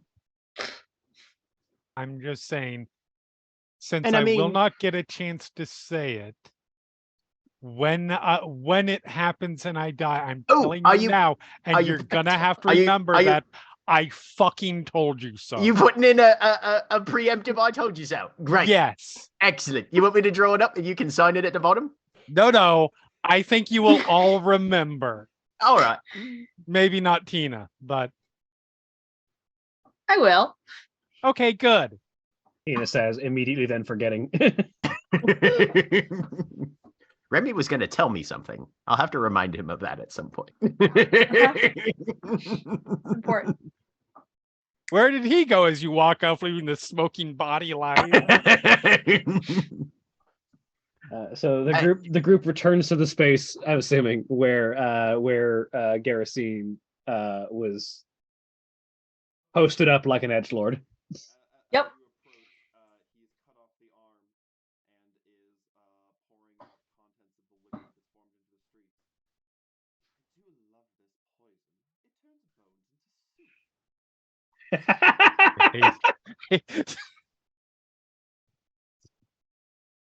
That's for all of us on the Monday night.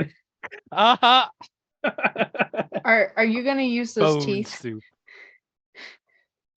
You might have some difficulty, he says as he lifts up the severed head and turns it upside down and the teeth pour out. As liquid. Yeah, we're gonna be so much more subtle in our investigations from here. He drops the head and it both crunches and squelches. Okay. Very particular aesthetic, this one. Oh, I told you, I have friends whose artistic taste is undeniable. I have a lot of questions about your friends. They're monsters. No. no. He looks directly at you. I will admit, for one of your kind, you seem to be much more intelligent than those around you. Thanks. We've decided that you are welcome to join us. You're going to be standing in front. Let me clarify that. Okay. Tina still says that. Disturbed by the idea of traveling with this guy. Uh-huh. You're going to be standing in front, though. Well, given that we're going to be attacked from the back, I imagine that's probably actually the safest place to be. You get to see what's coming for you. If we're being attacked from behind, you're not seeing what's coming at you if you're in the front. No, but I'll get to hear your delicious screams as you die first.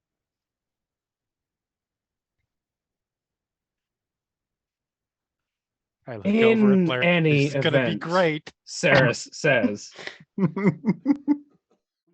let's continue moving, shall we? We are not gonna find a cultist within 1,000 miles from us at this point. We basically have a big glowing neon sign of run away. Cultists, stay away. Right. Not where you want to be. Oh, I removed that too. The identifying feature. But in reality, don't worry. Cultists of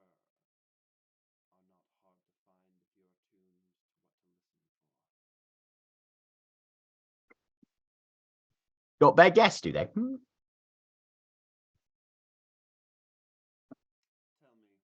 has the rigor, discipline, and joyless life dulled you to the constant murmurs? He says, once again, looking directly at the Eldari. I'd like to use Psyniscience. Sure.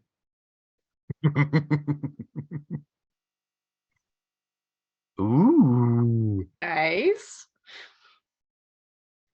So as you open your senses to the warp, more than the like innate instinctual sense that a Drukari has, you can actively reach out to touch the essence of the Empyrean that exists around you. And as you open your senses to the warp, you hear the whispers, the quiet giggling and laughter of feminine, masculine, androgynous, everything in between voices promising so much pleasure and pain if only you would listen. But they're distant. They're not immediately around you. You can hear it like a background vibration. But that is a sign that the presence of the Prince of Pleasure, she who thirsts, is somewhere hiding. I can feel her. It's sort of everywhere. Nebulous. Do the whispers plague you too?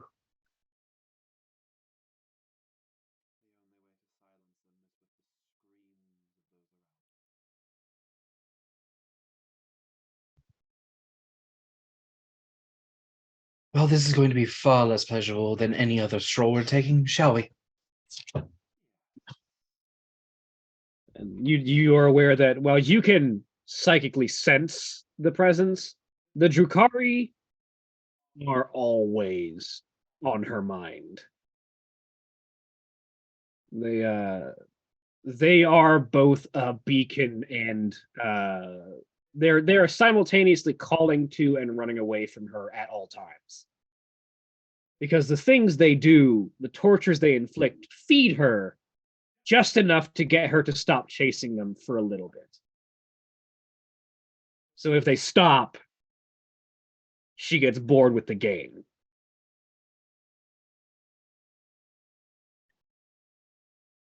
As much as it pains me to say it, it might be beneficial to have you here.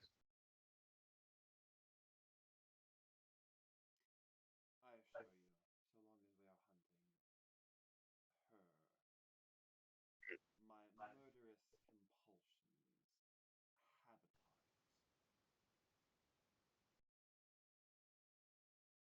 I'm a little concerned about when we're not hunting. I'll give you a head start. Thank you. That just completely put my mind at ease. I do believe it should be the other way around.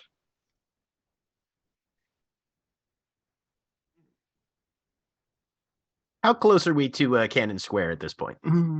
You're getting in there. You probably another 15 minutes, half an hour.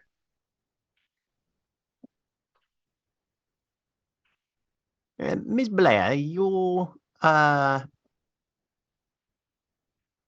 subordinate said there was some sort of activity down here. Did she give any details?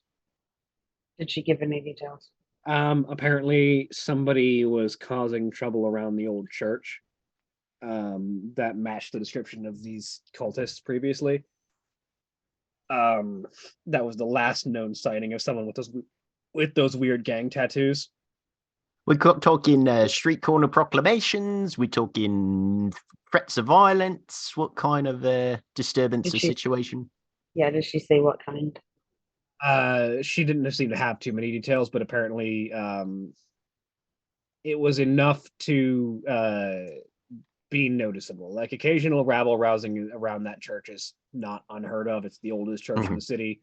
Yeah. It's it's a place that people get loud around. But this was apparently enough to be noticeable. So probably some kind of violence or the threat thereof, and potentially some loud, angry ravings. That's the kind of thing that'll usually draw that kind of attention.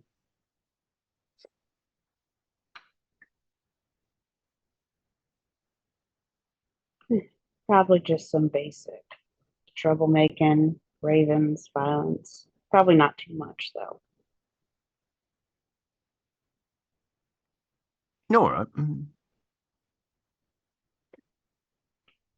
If we get closer, I can see if there are any accessible cogitators about, and see if there's any data streams that have been preserved or noticed by the machine spirits in the area.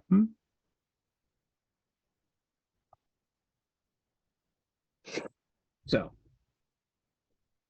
a little bit more time passes, and you all arrive at Cannon Square. It is one of the few places in the Underhive that has natural light, because it is on the very edge of the city. It is on the outer end, and if you can see in the distance the massive wall that separates the Hive City from the radiation blasted wastelands outside. But you do still have some visible light streaming in from above the wall. And again, in the center of the square is 2 large artillery cannons that have been decommissioned and sit here as a memorial to the last battle. And there are a variety of like small town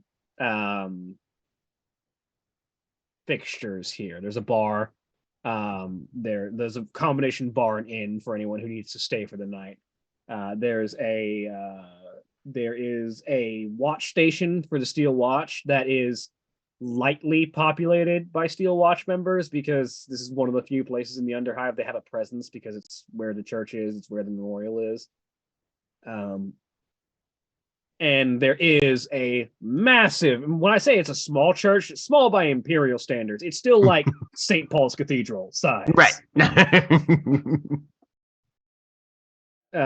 Church built off to one side. Minor chapel, only a quarter mile on each side. I would like to detective around a bit and see if anything looks off kilter based on the information that we have. Roll me investigation. I would like to look for any sort of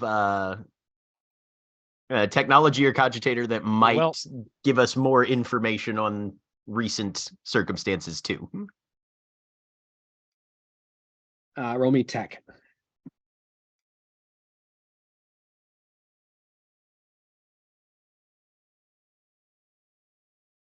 I'm spending my other wrath.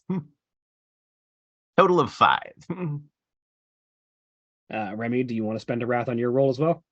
Sure.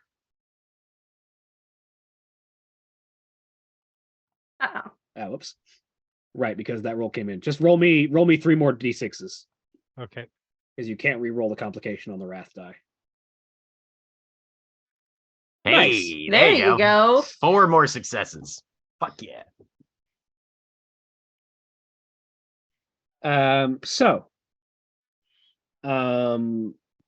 Starting with Remy. Oh, you find something. And you find out what the commotion was that drew enough attention. Because drawn on one of the side walls of the church, in just like spray painted on the side, with looks like it hasn't had enough time to be cleared away yet, because it definitely will be given enough time, but is just massive words that just say "Death to the false emperor."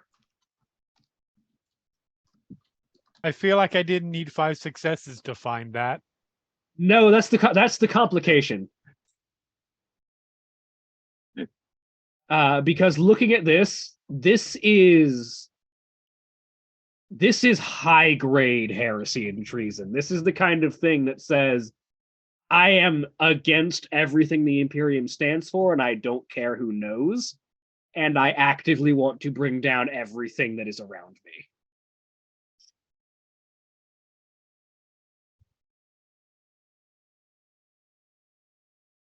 and painted Subtle. and painted underneath it is an 8-pointed star, which you know is the symbol of chaos, undivided.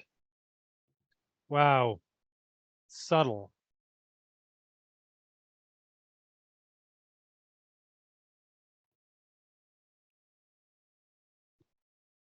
People. Meanwhile, I Aristarchus. point. Yeah, you point. Aristarchus,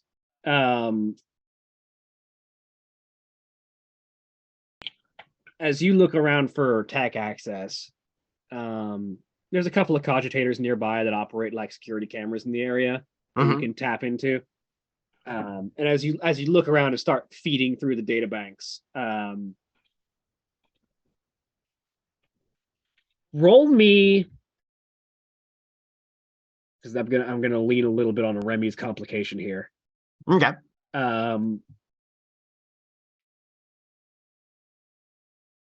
Roll me a conviction roll. Conviction. That is. Oh, there we go. Any mods or anything? Nope. Cool.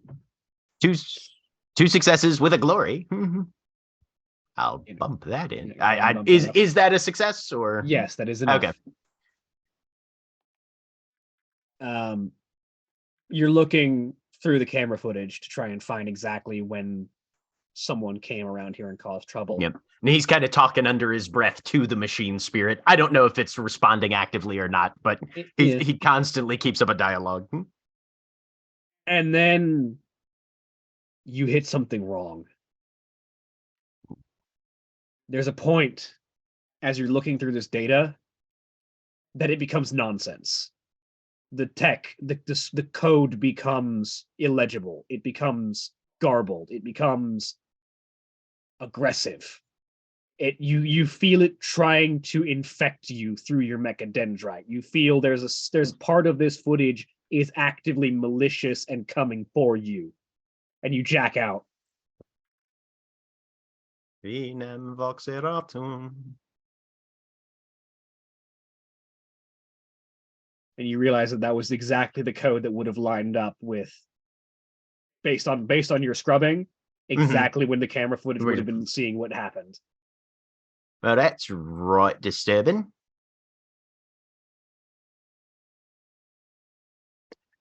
Is there any sense that he can draw from that? Was it the act manifested something corruptive? Was the individual who was doing it somehow so permeated with heresy that it was literally spreading effectively spiritually through the immediate area? Roll me a tech roll again. Oh, okay.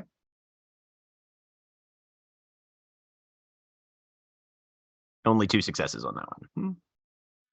You've heard of something called scrap code. Okay. Which is chaos tainted machine code that actively seeks to infect other machines and turn them to the ruinous powers. This seems like a localized version of it. Like, it's not actively spreading to the rest of the cogitator, but it seems to have actively infected the footage of this person. Right. He'll share that with Artinos and anybody else who's in the immediate area. What is general protocols on that? Is that something that I should try? If you can see clean if I it, can you fix clean my it, and if you can't, you scrap the fucking machine. Okay. He has sacred machine oil. No, it lets you ignore a complication. Okay. He's got his combi tool, which ignores DN penalties for building, repairing, maintaining, and sabotaging Imperial technology.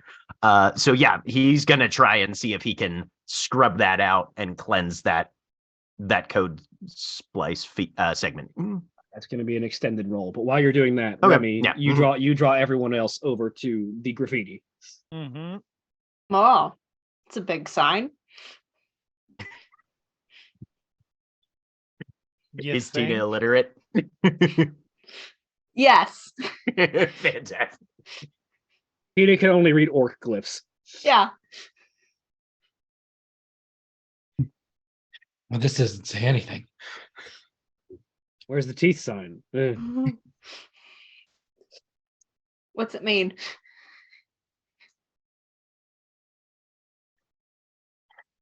I mean, it's a statement. It's trying to it's trying to draw attention. Okay. It's trying to draw so much attention that I would guess one of three things. Either we have a much bigger problem than we thought. We I have a like much that. dumber problem than we thought. Or somebody's trying to draw attention onto the cults. Wait, I don't get that one. Somebody, okay, if one of the cults actually did this, Mm-hmm. that is stapling a big kick me sign to your forehead. No, I'm Who's not for- saying some of them aren't nuts enough to do so. So I'm not discounting that possibility, but there's also a distinct possibility. I'm just throwing it out there. That this is somebody trying to put the attention on them for some reason. Because if the people in charge with the Steel Watch and everybody are focused on this one problem, they're not paying attention to other things. Is anyone paying attention to us as we're standing here staring up at the sign? Probably we're not. So We are such a subtle group that can blend in so well. So Remy, Um, you realize there's a fourth option as you hear a large, loud, and deep voice bellow out, "What you lot doing over there? And what's with that sign?" As you look over your shoulder and you see one of the chosen walking towards you.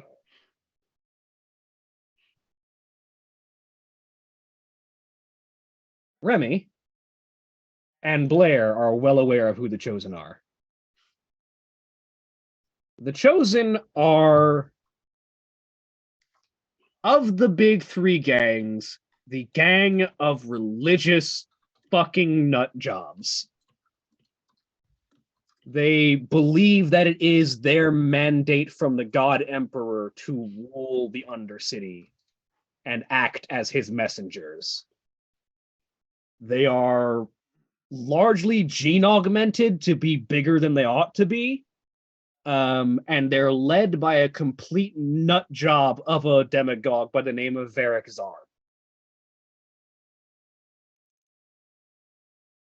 And you have one of his brutes walking down the street towards you.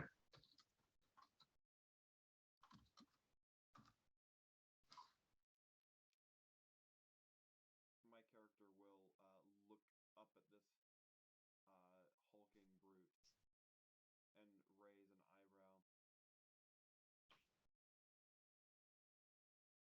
I take it this is one of those taken with your emperor.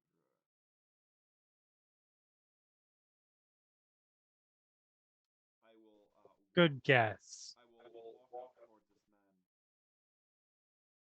Do you earnestly believe that we care enough about your emperor to want to try to profane him, or that we are stupid enough to put the symbol of chaos upon one of his buildings? Are you familiar with chaos? Because I assure you, if I was so bold as to be someone to put chaos upon there, I would be the same sort of person who could burst tentacles from various orifices from your body that would strangle you with your own innards, but somehow keep you alive to let you watch. Of course, to accommodate the watching, your eyes would be removed from your head and turned upon yourself, but that is only a reasonable accommodation. Sure Here's likes the where- sound of his own voice, don't he? I'm leaning over to Bar. Here's where the problems are beginning. Yeah. Yes. I'm seeing. I'm not stepping in. Garrison, roll me an intimidation Mm. check. If we're lucky, Chosen will kill him. But then they're gonna turn on us. Lucky this problem That's solved. why I'm taking about 3 steps backwards. Not bad. 4 is not bad. Let's see.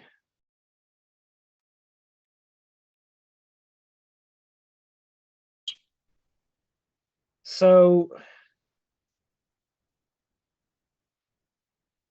the problem you're running into, Garrison, you're talking to an idiot. One of those people. I look around. Does this person look like he's popular with the local? Probably not, but what you get back at that response is, suffer not the Xenos, the heretic, or the mutant, and he starts to swing at you. I shoot him. The moment he doesn't respond in fear, I shoot him. Oh boy. So, This. Just ask. This was not the gang Blair used to be part of, right? no, I'm no, making you were sure. part of the Okay. Wastelanders. Okay, just double checking. No, the Chosen are fanatics. Okay. You would not have been part of the Chosen. Either he dies in one shot and he was too weak to be relevant, or he's in a lot of pain and I made a point. So this is going to enter a combat real quick. Yeah. Cool. Do I have my? I do have my Cannon Square fight map.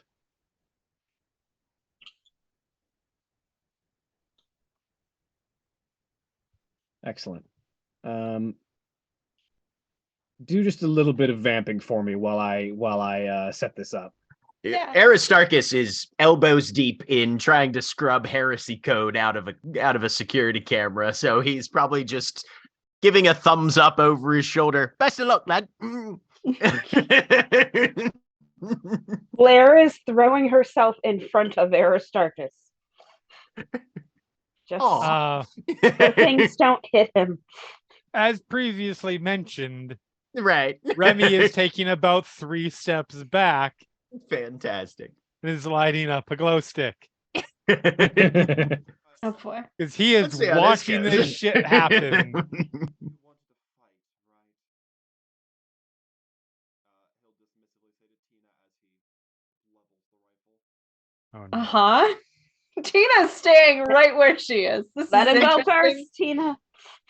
What was that? Let him go first. He I feel like- started this. I feel like this is one of those things where you're like, I understand the words individually, but put in that order. It's like you're speaking. She is. Yeah. Remember that bracelet? What would Mork do? I've got one. WWMD, baby. Yeah, I made it myself. I made it myself. I do. Oh gosh, what is it? It's the friendship bracelets. Right, yep. Yeah, uh-huh. Boondoggle, yep, right. Yeah.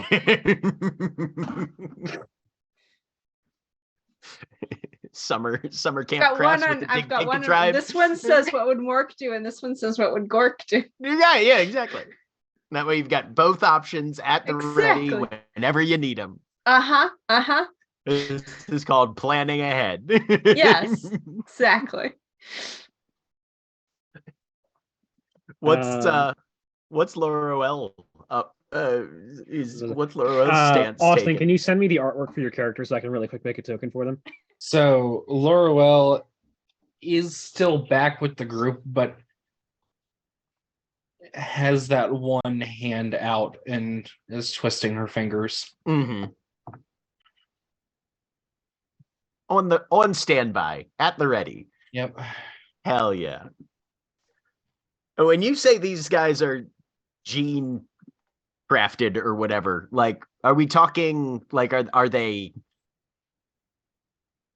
like, standard bodybuilder roid size? Are they, oh no, this was a male figure that was designed by Blizzard size? What are we talking here? Are they? They are very much shaped like a Dorito. Okay. Where Gotcha. they are incredibly broad at the shoulder. This one in particular appears to have a massive cybernetic set of scissoring hands attached in place of their left arm. Oh, cool. I'm going to get in this Interesting. fight. Are we talking like almost Astartes size, or Honestly, they're bigger than like you would typically see in Astartes outside of armor. In armor, not anywhere close, but like outside of armor, they're. But the problem is, it's not like efficient muscle like you would see on an Astartes. Like an Astartes is like built properly, like a warrior of just massive scale. This person is just piles of muscle. I uploaded the token to my character. Thank you. Awesome. It'll do the job for now.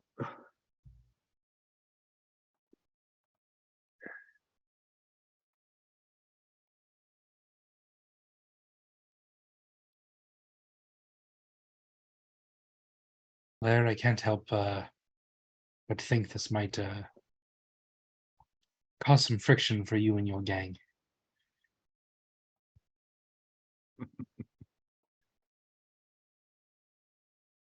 What, the fact that we're going to Oh, it's punch one of the fucking most powerful gangs in the Undercity in the nose real quick, just for shiggles? fucking everybody that it, It's fun. It's important. People This know is who great. you are. I'll tell them I'm with Blair when I punch them. Don't worry. Thank you. I'm one of the hostile hearts. Oh, I'll just say I'm with her and just point back. There you go. Aha. that's going to be the horrifying part for you is it doesn't matter whether you say or not, you will now be associated with this gang whenever you come down here. So I need your glory token, and Woo. I need your ruin token, just to keep it over there where we can use it.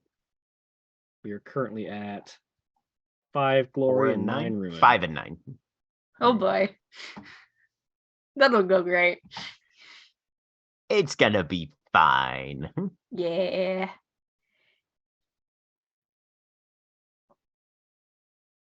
So this is not an ambush. So friendlies get to go first. Friendlies. I'm assuming Garrison would like to go first. Would anyone else like to argue this? Nah. Nope. Yeah, go for it. Actually, yes, All right. I would like to go first. I light up my cigarette. There. Just for that. So, Garrison, what are you up to? Is it, as far as action economy, is it move order like in 40k, or is it anything? So your action economy is real quick. There's a set of combat handouts. You have a movement or movement option. You have an action, sometimes called a combat action for clarity. You have a simple action, and you have any number of free actions, and also one reflexive action that you can take at any point in the round when the conditions are met. Any order? Yes, whatever order you want.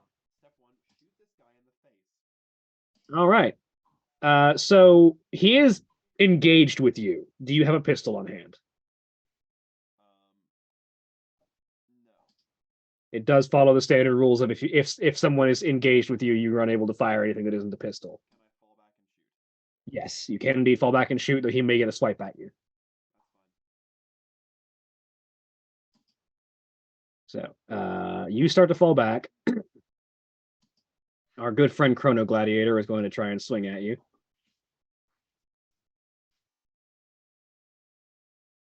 He's just using his axe right now. He's not using his power claw yet. How does my defense work? Your defense is the target number to hit you, and it is, I believe it's your agility -1. Let me double check.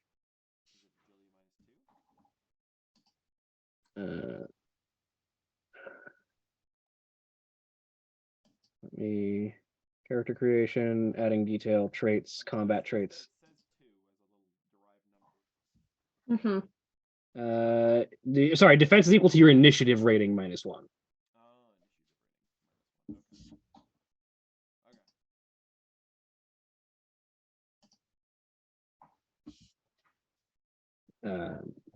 Let's see. He's going to swing a chain axe at you.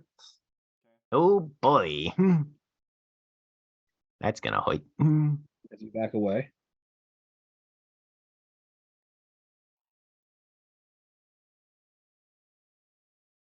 Base DR on that is going to be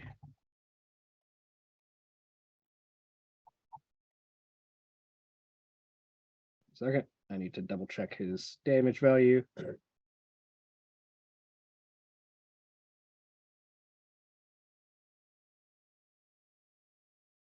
Weapons. There we are.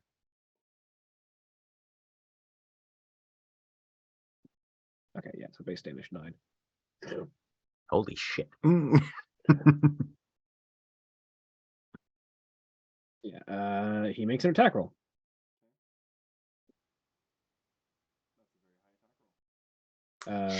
I gain another ruin when enemies crit. Mhm. Oh boy. Resilience flat reduces the damage that you take. What's your resilience value? Damn. That's gonna be helpful.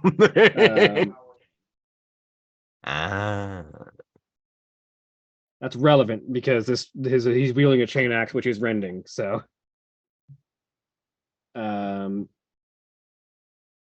so first off, I need to roll a d66 on what this crit does. 1, 2. Critical hit table. Actually, no, wait. Enemies can't crit. They can't crit unless I spend Wrath. That's right. So that doesn't matter. But they do give me Ruin. Unless I spend stuff. He just hits you, and he's going to shift for. What's your defense? 2. He needs to hold on to one of those. He can only shift one of them. So he's going to shift 1 for extra damage, which will also increase his AP by 1, which makes it 1 because it was 0 normally. So it'll reduce your resilience by 1. And also we're rolling 6 extra damage dice. Christ. So that's 15 damage coming at you. Yeesh. Resilience reduced to 7, which would then make it 8 damage coming at you. This game is fast and lethal. Yes, it is. In the back, ready. Some problems work So, themselves out. A couple things you can do here. First off, would you like to roll determination? You can spend a shock and then roll your determination. Every icon you get will turn one of those wounds into shock. Every exalted icon will turn 2 of them into shock.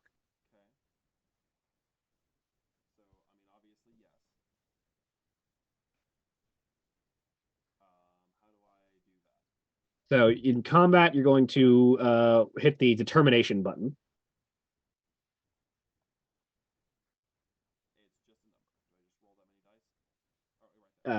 Yeah, so there's a determination. Yeah. So you reduce 2 of that damage into shock. The rest, I'm assuming, knocks you over your wound threshold. So you've been knocked into dying. You are still active while dying.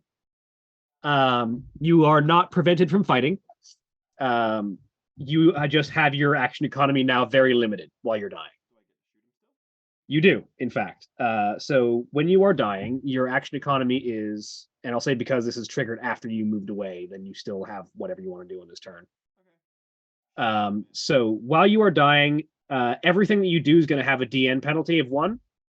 And then you may only take one of the following actions on your turn: crawl, a basic combat action, or fall back. So in this case, a basic combat action. Try and shoot him. Yes.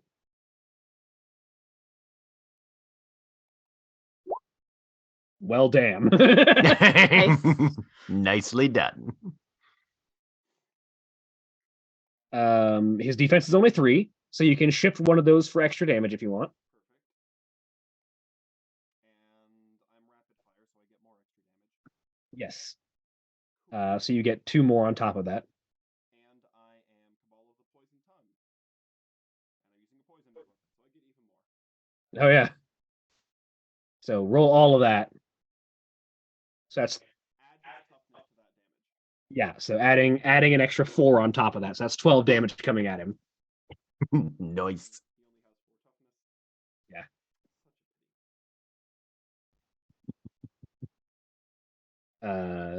So his resilience is 6. So 6 wounds would go through. 6 is also the number of wounds that he has.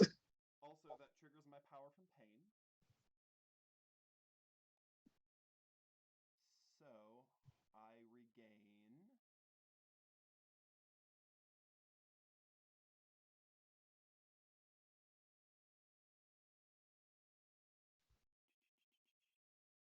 I recover my right. Yes. So I am no longer dying. Nice. There you go. I'm rejuvenated by the pain I just inflicted upon this guy. Does that recover wounds or shock? Oh, it recovers shock. Okay, so you're still dying, but you recover the shock that you spent to attempt to manage that.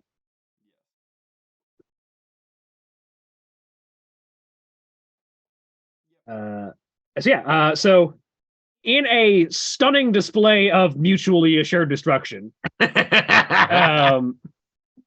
Drukari attempts to back off to level the splinter rifle they have, as the person is swinging a chain axe at them, and the two of them just sort of collide. The axe digs into the Drukari's side. The Drukari seems to enjoy the pain a bit more than they probably should, and fires the splinter rifle in the same motion. The venom immediately courses into this gladiator's body, and they begin to seize up as they have been defeated. Handily. However, the Drukari is now on the ground bleeding out. So now That's I'm holding my flamethrower. Like I said, this game is fast and lethal. Yeah. How do I untie? So, on your turn, you can, while you are attempting to die, Gonna say the great question of humanity since the beginning of time. How do I undie? How do I so if you take, so normally you fall prone and cannot stand up while dying. Whenever you would take any amount of damage that would cause you to suffer a wound while still dying, you take a traumatic injury instead. And if you suffer more traumatic injuries than tier +1, you die. So if you get hit twice while you're down right now, you would die. However, while you are here, you're not bleeding out. You're not taking more damage. If you recover any number of wounds, you are no longer dying. So if you receive any amount of healing, you are no longer dying.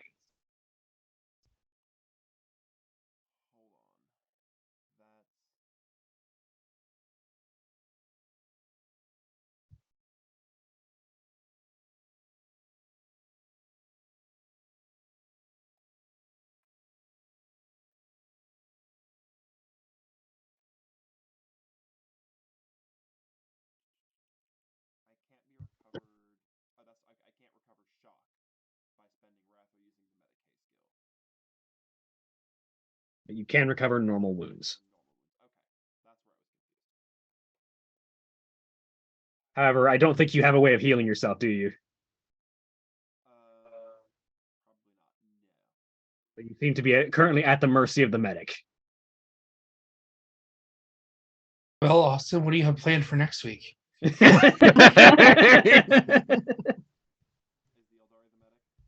No, the medic is the tech priest. Yeah. Yeah. Mhm. The one Blair's been trying to keep alive. Don't work.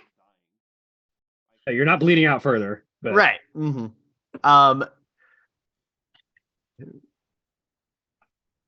So, oh, what's the idea here, folks? I've got a thing, but also a thing, and then there's a hush that sort of falls over. There were an amount of people who were sort of watching. They were expecting, big brutish dude to immediately crush the like small live figure. When it came out as basically a double down, and one of you is still alive and the big one is not, there's sort of a hush that falls over the crowd for a bit.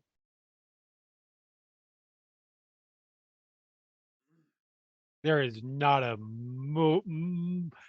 inch of motion from Remy yet. Blair will look at Aristarchus. Look at the writhing pain across the big meat hulk. And I do appreciate it. Honestly, it's your decision. You're the medic. well, yeah, but I'm also working for Sarah Miss sort of Saris there. Sarah sort of looks over the situation for a second, looks up across the area, looks down at the Drukari, walks over to Aristarchus and just sort of very quietly whispers to Aristarchus, "We haven't really gotten everything we can out of this individual yet. Keep them alive, but don't do too much. Leave them wounded. We'll have an advantage right. over them." Aristarchus, I suppose, presses a pause button on where he was trying to scrub the the code out and steps over. Right. Well, this is what's called in Monkai culture, you fucking owe me one. Don't forget about it. And we'll do a Medikai test. It's going to be 3. Okay. Oh dear. Do you want to spend some glory? Yes. Yes, I will. I will spend a glory. Spend as much glory as you want and roll that many extra dice. I will spend 2.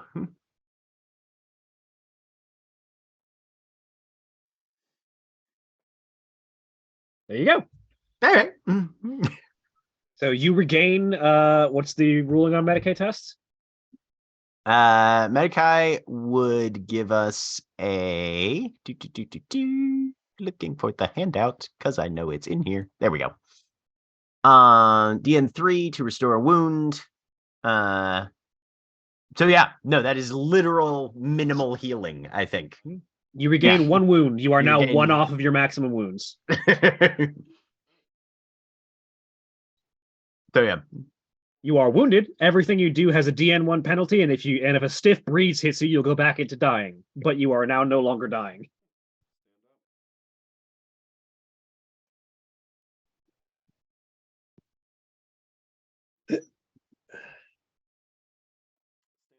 Also, as a potential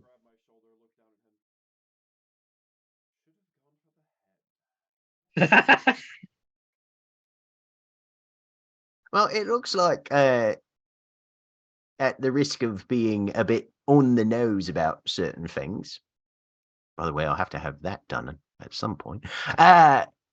Maybe shoot him before he gets that much closer next time. Or don't walk up to him before you shoot him. Now At the that risk of being obvious. And he goes back to his cogitator to try and scrub that code out.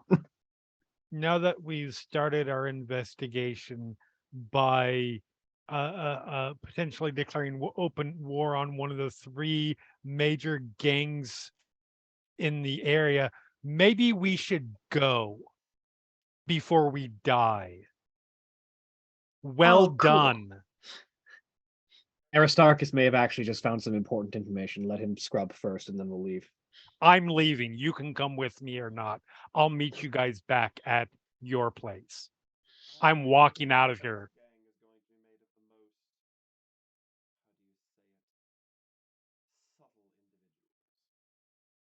Catch you up soon, Remy.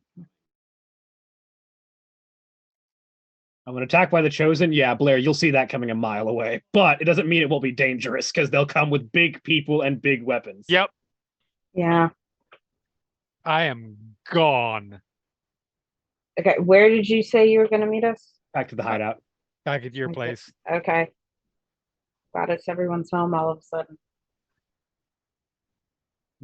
So yeah, I was gone before you told me no, so roll me tech tests. Aristarchus, Okay. you're looking for a total of 10 icons, and you could every test you take is another 10 minutes it takes to work on. Okay. Well, damn, it might be pretty quick. It was pretty quick. It takes you about 20 minutes. 20 minutes. Ooh, I got glory on both of those, though. Yep. Does that count as success or no? You'll get 1 glory out of it. 1 glory at the end when I have Yeah. succeeded. Okay. Yeah. Cool. So that puts us back at. I spent 2. So we're now sitting at 4 after I finish this. Okay. Yeah. Can I try and follow Remy quietly? Sure. Okay. Roll stealth, yeah, if Yep. you want to do it quietly. I'm trying to do it quietly. How stealthy is the orc?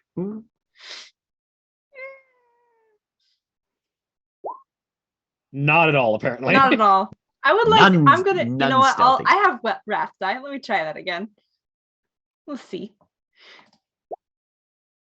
Okay, Well, decently no. stealthy. 4 stealthy. Yeah. I turn the hat inside out, and it's purple on the inside. There you go. Yeah. The hat is purple, which then makes Tina sneakier. Exactly. Uh-huh. Right. are you trying Yeah. to be sneaky to me as well? Yes. Roll awareness, Remy. Please get 3. I tied. Yeah, we're tied. I don't know what that means. Typically speaking, Tied usually goes to the that's defender. it. It goes so to the Remy- defender. Yeah. So yeah. But here's Right. the question, and Who's this is defending always here? the question Right. in anything other than I shoot or punch someone. Yeah. Who is the defender? Yeah. Hang on. There's actually a thing about stealth scores. 1 second. Stealth. Moving stealthily.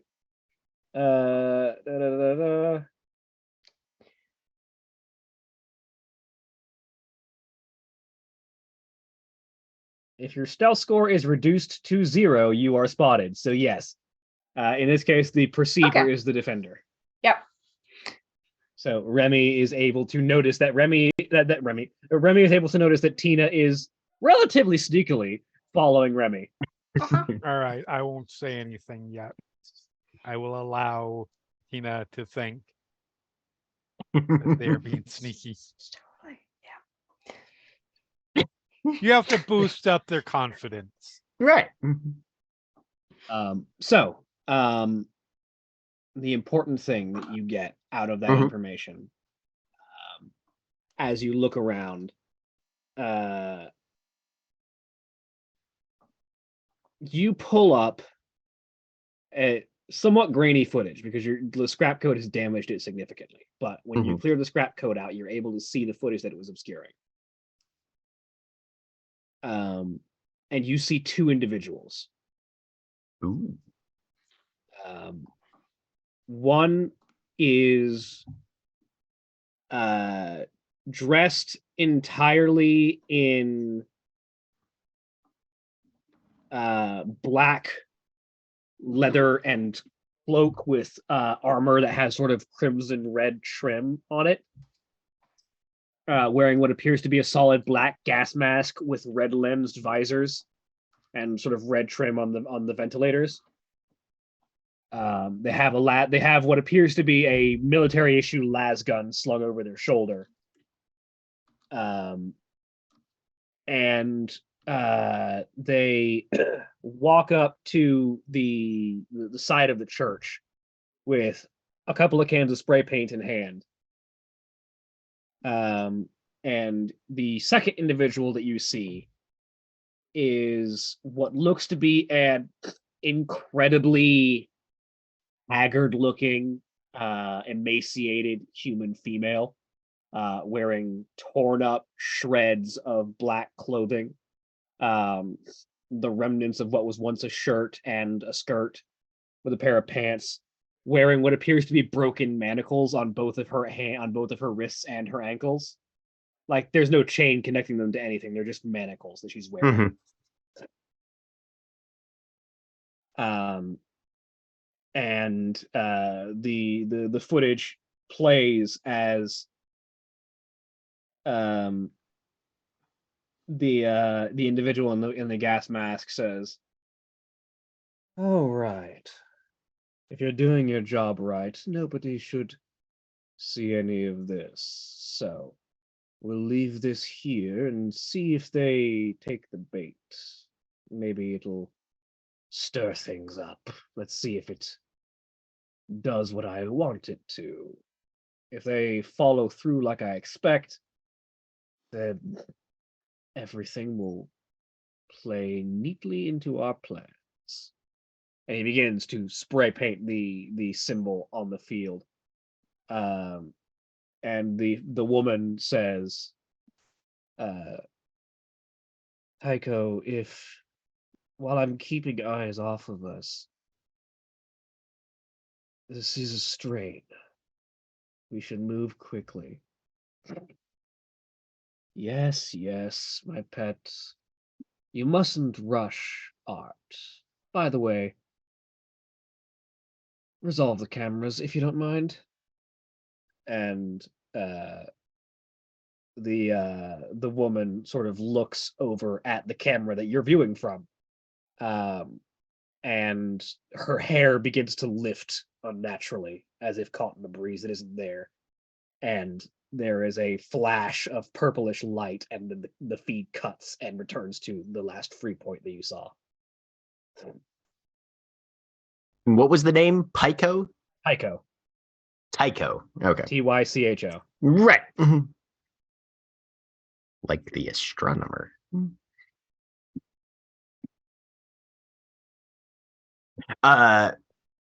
Aristarchus will share that information with Saris. And we will cover that next week. Bye, everybody. Bye. Bye.